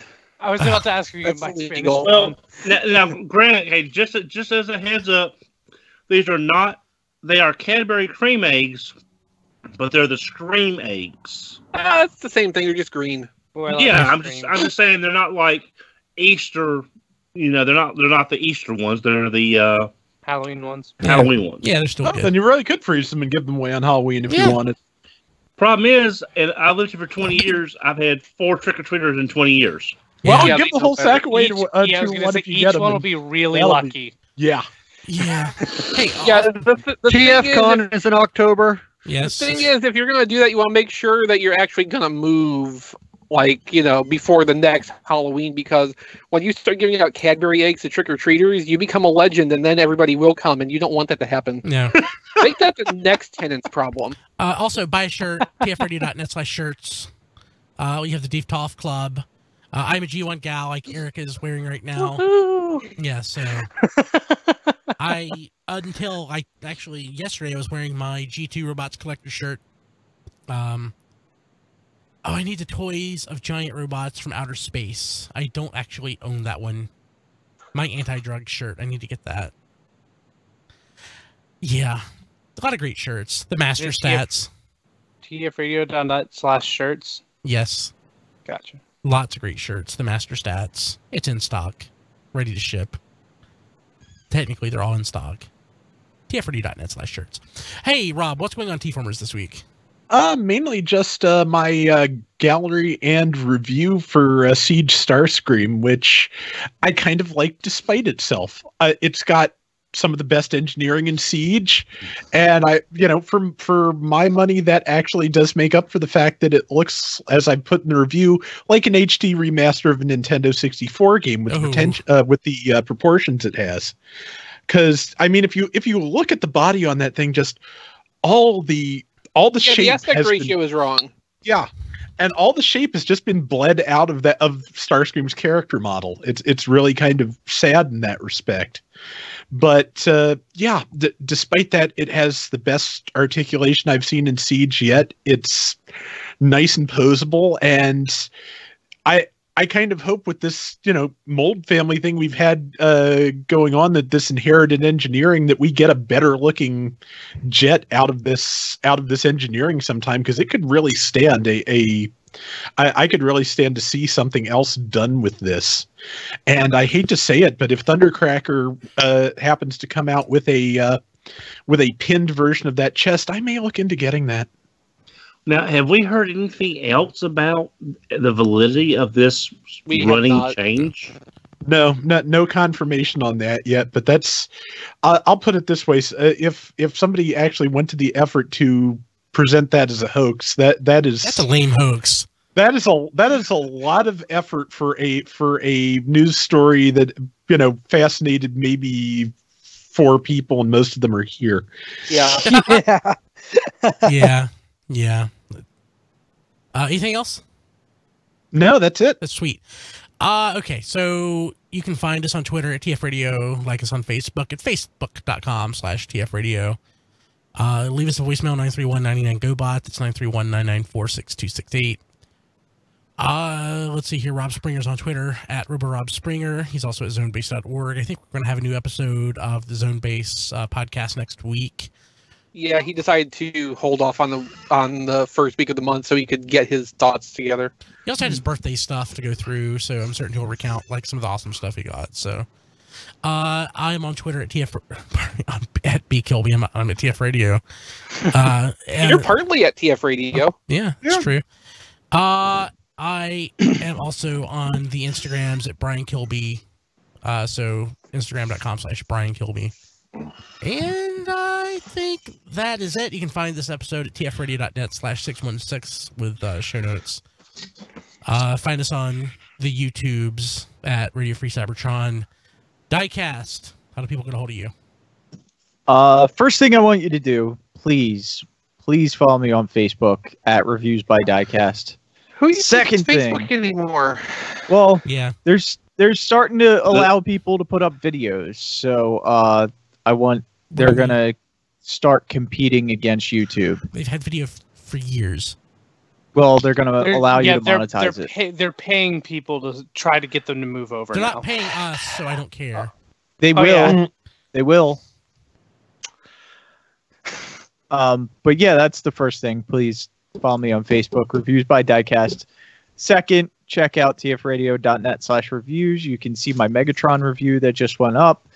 And third, follow me on Twitter at Diecast2. Sweet. Yeah. Rob. I'm on Twitter at Figure Reviewers and Flailthroughs. Also on YouTube, it's Flailthroughs, where I am covering Gundam Battle Operation 2 for the PlayStation 4. Every Thursday is the update for that, and actually just had a fairly large update this week. Last week, added a few new features here and there, including monthly goals to help you get stuff faster, get better bonuses after matches, things like that. And of course, the video work that Chris and I do show up on YouTube at T-Formers TV. Cool. Matt is on our Roku channel. Just go to your Roku and look for Radio Free Cybertron, or go to tfradio.net/Roku to add it. So there's that. Chris. Well, definitely keep an eye on T-Formers coming up in the next few days here, because I have this BotBots challenge box here. So I'll be digging into the blind packs and such and doing some coverage on that pretty soon. Cool. Besides that, though, you can check out playwithphotography.com for the photographic work I do. Sometimes there's articles, too. I definitely want to try to get some coverage up of MP43 Megatron. I've got one picture out on my social media right now, which I took before I transformed it just because I wanted to take a picture of it. You can find that on Twitter at playwithphotos, or you can follow on Instagram at instagram.com/playwithphotography. And if you like the stuff I do and you want to contribute to getting more of it made, you can do that by going to patreon.com/playwithphotos.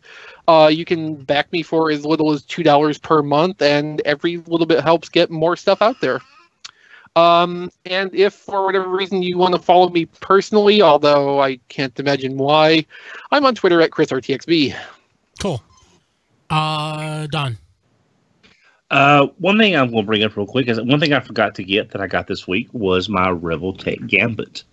That's probably the only X-Men I'm planning on buying, and I'm looking forward to having him in.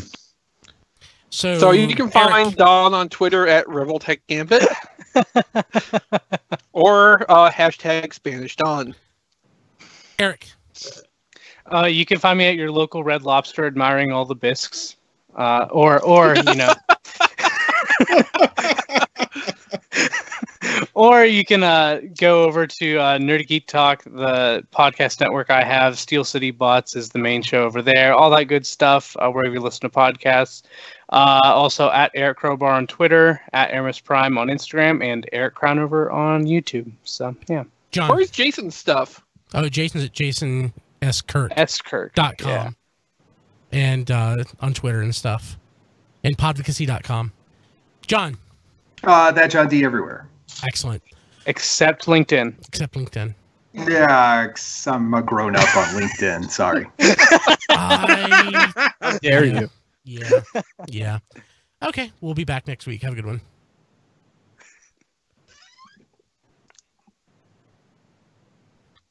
Okay, I hate LinkedIn. Hey, Don, I think something's wrong with your video. Can you recycle? And maybe your audio, too? Well, his video seems okay. He's just muted. Yeah, he says it's muted. I'll unmute him. Can you unmute it? I can't. Oh, good. Don, I hear you now. Yeah, well, okay, well, I didn't mute me. When, so you I don't know when you mentioned Gambit, I muted you. Well, then, because as soon as you muted me, I also lost my connection temporarily for a few It seconds. had nothing to do with that. But So I'm just saying they happen at the same time. It's okay. We represented you correctly. Yeah.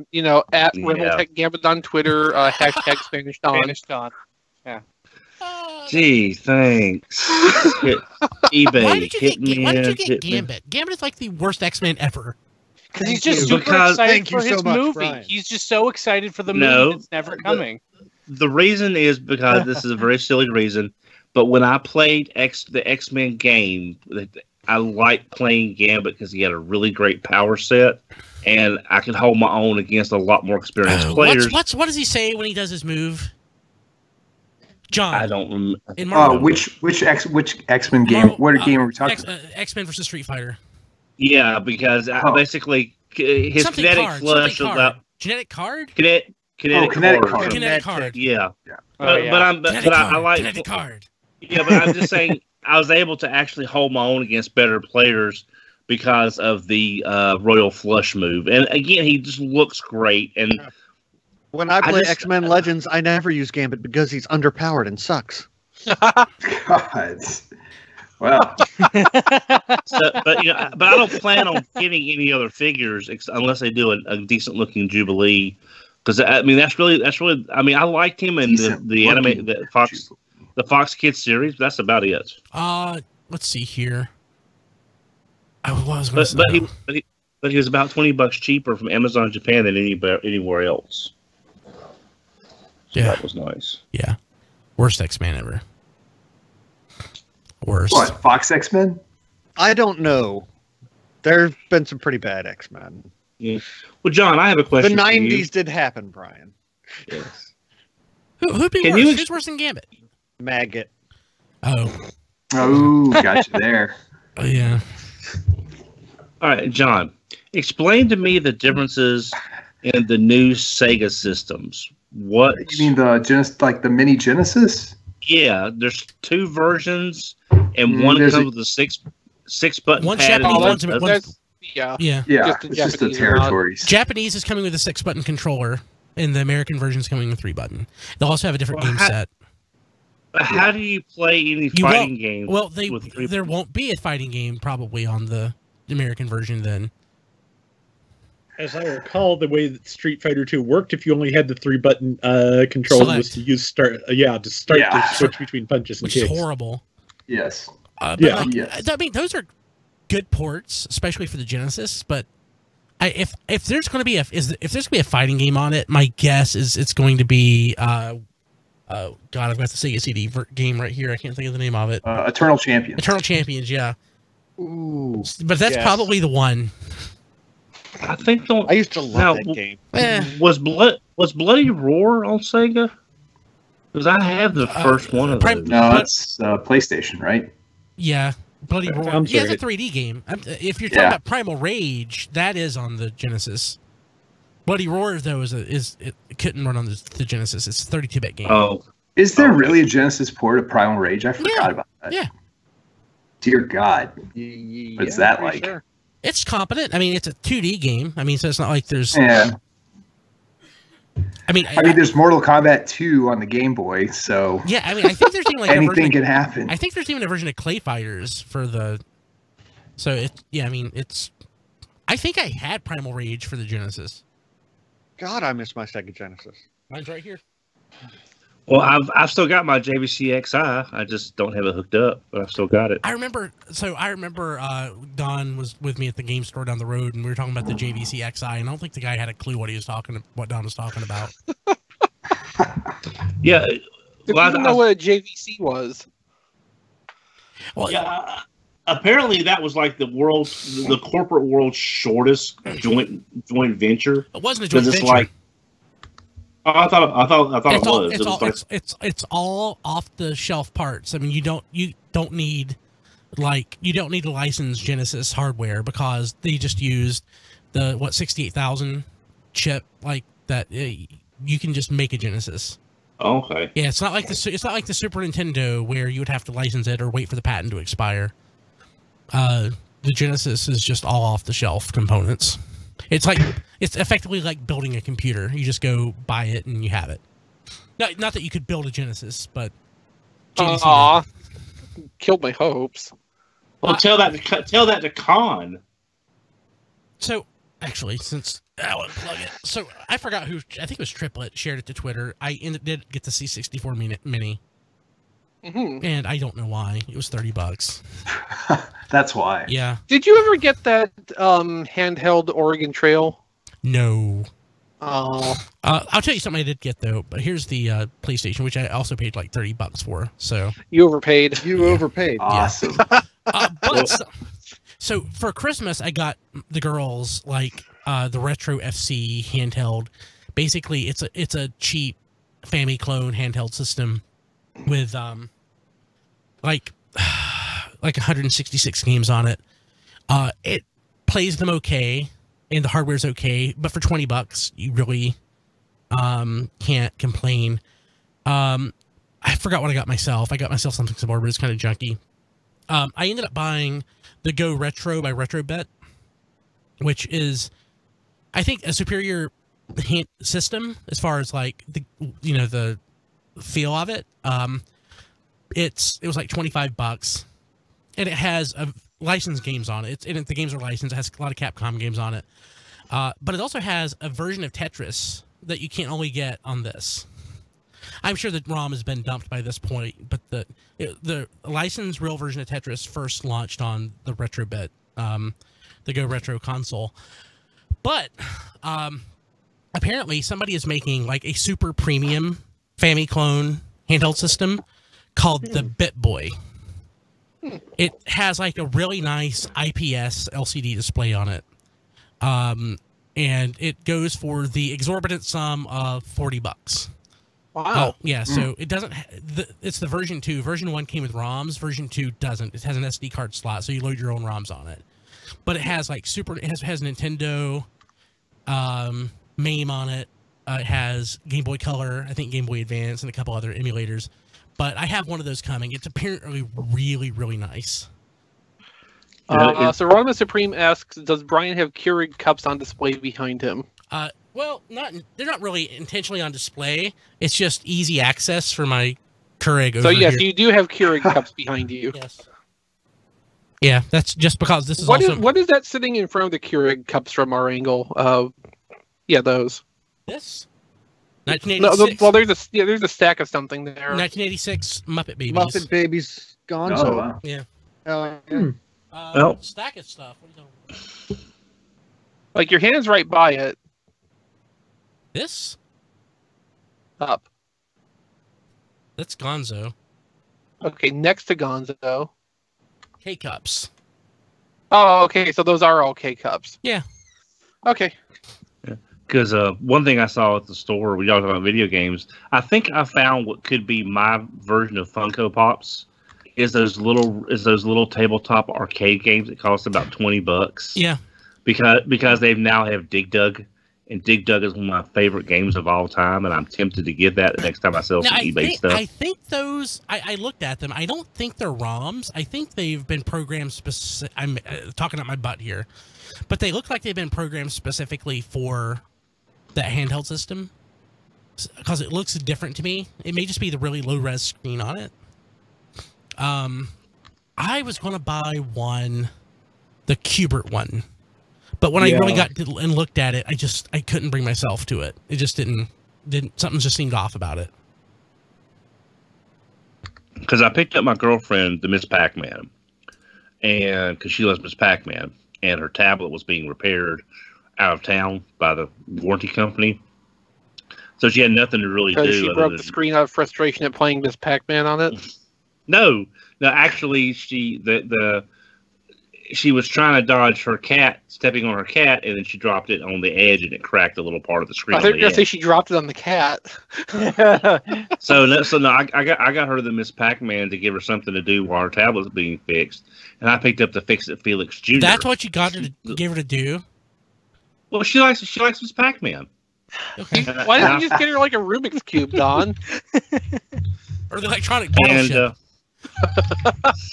Or Tiger handheld football. So anyway, I got her to that. I picked up the Fix-It Felix game, and I really want that Dig Dug because I just love Dig Dug. I love Dig Dug too. That's what I used to play a whole bunch. I love Dig Dug too. That's the one that I played. I wanted to get the DS version that kind of combined some, but I never got around to it. Oh, really? I wasn't aware of that. Pretty sure that it has both aspects of both. Dig Dug Digging Strike, it was called. Okay, cool. Looking at my just pile of crap here. I know, right? I have another retro bit thing here, which is Loot. Data East Classic Collection for the Super Nintendo, which came out. It's got Fighters History 1 and 2, Side Pocket, Magical Drop, and Magical Drop 2 on it. But it's worth it for Fighters History 1 and 2. Nice.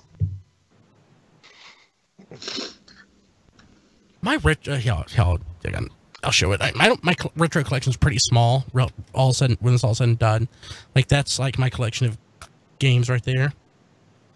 So, in the grand scheme, it's not that big, but you know, I can only play so many games at once. Yeah. How many games can you play at once? Depends. Preezy squares. No. I usually play one game at a time, but yeah, one game at a time. And that game is Beast Wars on the PS1. Actually, something to add to my list. I think it's the NES version of Dig Dug on that mini arcade. Because I looked at some footage from that, and then I'm looking at footage of the NES version, and they pretty well match. A lot of these mini arcade things are just NES hardware. It makes perfect sense. There are still NES games being programmed for these things, like, all the time. Which I think is really cool. Yeah. Okay, yeah, I just listened to the, end of level music, and it definitely matches the NES version and not the arcade. So that it's probably the NES version that's in that. It's just because I've still got my plug and play systems. I decided to put the Intellivision plug and play up on eBay because I looked at the games and it's like I'm not gonna play any of these games. And the ones that's on there, I've got versions on other stuff. Mm-hmm. But I do like that. There's an Atari plug and play system. That's the HD version. It's got like 121 games on it that I've seen. But is it stuff you want to play? Yeah, it's got Pitfall, it's got River Raid, and it's got, I can't remember which ones, but it's got a couple of the licensed games on it, which most of your collected stuff doesn't have your licensed games. But I don't remember which one. Yes, what with being licensed and all. Well, it's like, if you get it's like the ColecoVision I've got, the plug and play Coleco. I never had a Coleco, so I had a friend who had a Coleco with the Atari adapter for a short period of time. But the only game on the ColecoVision that I even bought it for was for Zaxxon, and that was it because I love Zaxxon. Okay, because I shouldn't have eBay access. Well, ooh. You mean this ever? Yeah. I am right now picking up the Beast Wars second game for the Game Boy Color. Oh, okay. Which I've always wanted. Well, that's the one that was pretty good, right? That's the fighting game. Yeah, it's the fighting game. Oh yeah, where the secret opposite characters was Windrazor and no, that's the Transmetals game. Oh, okay. This is the Beast Wars. Well, the Transmetals game was on PlayStation and Nintendo 64. This is the Beast Wars second game for Game Boy. The Transmetals game was a slight difference. Was okay. Whatever the game rental, the movie rental place that is no longer open. The Nintendo 64 was exclusive to Blockbuster. Yeah. I couldn't remember. The PlayStation one you could actually just go buy. Let's see here. How much does the N64 game go for now? $50. I'll add that to a saved search. Did you really just forget what Blockbuster was called? Yes. Wow. I mean, him and 90% of other people. Yeah. I just find it weird that I have never forgotten Blockbuster's name, but you would. I can be really pedantic. You're younger. Yeah. Eric. I can be really pedantic about brain things works. and have a lot of information stored about unimportant things, but a lot of stuff just gets pushed out. Like for the most part, calculus gone. I mean, when do you need calculus in your everyday life? I don't. I need exactly. I need algebra, absolutely, but I don't need calculus. And you remember your algebra, don't My you? algebra's great. Exactly, because you need to use it regularly. Like, you know, if you had to use your calculus, it would probably come back to you when you're forced to use it. But otherwise, you just keep the things that you need on a day-to-day basis. Okay, so Beast Wars, that's something to add to the list. And also Final Fight Guy, that goes for like $200 last time I haven't checked. Also, God, yes, no. Also, and a calculus textbook. Actually, I bought one last week. What? Yeah. Not a textbook, but I bought a calculus. Actually, I bought a couple calculus books for my Kindle for fun reading. That's the reason I thought of calculus. I know, right? Yeah. I didn't say anything, Ryan. I didn't say anything. I might have been thinking really loudly. You were thinking so loudly that we all heard it. So here's what I bought in the last couple weeks. I bought a book. Merrick will already have the physical book of this, but I wanted the digital copy. Elliot S. Maggins' A Miracle Monday Superman book. I bought Calculus. Gosh, that's hard. Cover's hard to read on the Kindle. Then I bought another calculus book. I bought Concise Geometry. Trigonometry Essentials. You guys are talking about Beast Wars and math, two of my least favorite things. So I'm going to go ahead and go. Damn. I'll talk to you guys next week. All right, Take Matt. care. Have a good one, Matt. Take care. But yes, I bought. Oh yeah, Crunton says not to forget a TI-83 graphing calculator. I have an 86 somewhere. I have an 84. Yeah, do you have Street Fighter on it? No. So the 84 is like for business math. Is that why you got it? Wait, what? The TI-84 was like the business math, like for people. I got that for high school math. Yeah, I had an 81 in high school. Eric got the 84 to suck up to John Warden and them because they love 84. But is it the TI-84 Plus? Yes, it is. Good. Actually, I sold my 86. I don't have one, but you know what? I have a safe search. I have a computer. I don't have a safe search for a calculator. It's not the same. And I'm sure I can get a graphing app for and I have graph paper. What's the fun in graphing it on a calculator? Because you can. Yeah.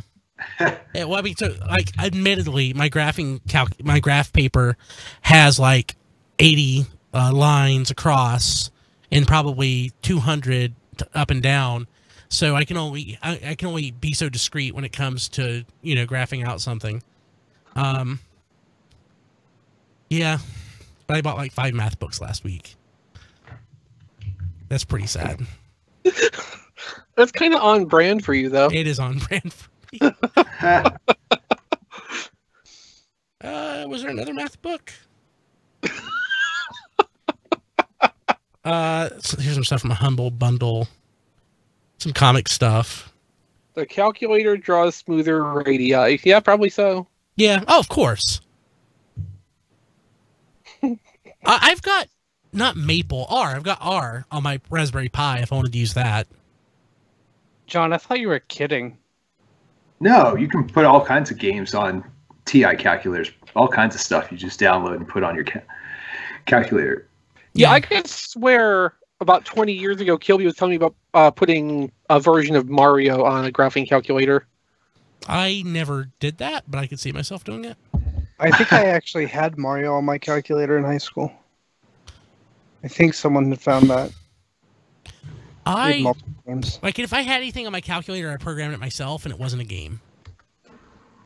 But a guy I was taking a class with was a computer science major. It was a calculus class. I handed him my 86, and he sat there and programmed basically a rudimentary version of Breakout during the course of the math class and handed it to me. It was really impressive because he just did it without looking at anything, within like an hour. It was super rudimentary, but it worked. That's really cool. Yeah. I wish my brain worked like that. Yeah, me too. Instead, I can just sit for an hour in Toy Detective, which, is an equally useless skill, but, Yeah, my programming skills are very, very, very, very limited. But I never wanted to be a programmer. Yeah, me either. I never had a head for it. Now that I'm actually in IT, I found out that most people didn't want to be programmers either. Very few people that I work with in IT are actually coders. Most of them administrate systems and stuff like that, but very few of them actually sit down and code anything. Mm-hmm. Most of them have experience like using COBOL like 40 years ago. God, there's a lot of companies that still run stuff in COBOL. You'd be shocked. Would I really know? So in that episode of Discovery, they mentioned a sequel injection. And people are like, is there going to be sequel in the 23rd century? Yes, there will be sequel in the 23rd century. Absolutely. Sequel will still exist in the 23rd century. It will be like it'll look different, but it'll still be sequel. Yeah. So, yeah. Okay, I'm out. I'm going to go hunt some Pokemon. Okay. Be a creeper at night. All right. See ya. Night, John. Take care. Day,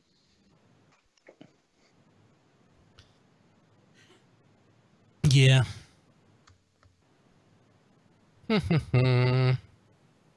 So I have to say, the new computer is running so much more smoothly. Of course, it's fresh install Windows. So yeah, that's to be expected, I would think. But it's not stuttering or anything at all. That's to be expected, I would think. Well, I'm usually pretty hard on these things, and so I'm trying, doing a lot. So that's good. Dell Outlet, can't recommend it enough. I've heard people swear by it, and now I see why. But have you heard people swear at it? Yeah, of course. Bought a scratch and dent. It came with dust on it. So so it's like Amazon warehouse. Yeah, it's exactly what it is. Yeah, it's like the late 2017 model, but that's still way better than what I had. Mm-hmm. I swapped out the physical drive or the hard drive for an SSD, and it's good. Guys, I'm sorry to interrupt. I'm getting a lot of stuttering and pausing on and I'm dropping up. I'm either I'm gigs. Yeah, probably. I'm just being dropped or I don't know. So I'm gonna go ahead on that myself. I'm gonna actually just end the stream anyway. We went really long on the show, so people watching live, thank you very much. Take care, Don. We love you, people. We love you, Don. So people watching live, we'll see you later. Bye, Grandpa. Stop the broadcast now.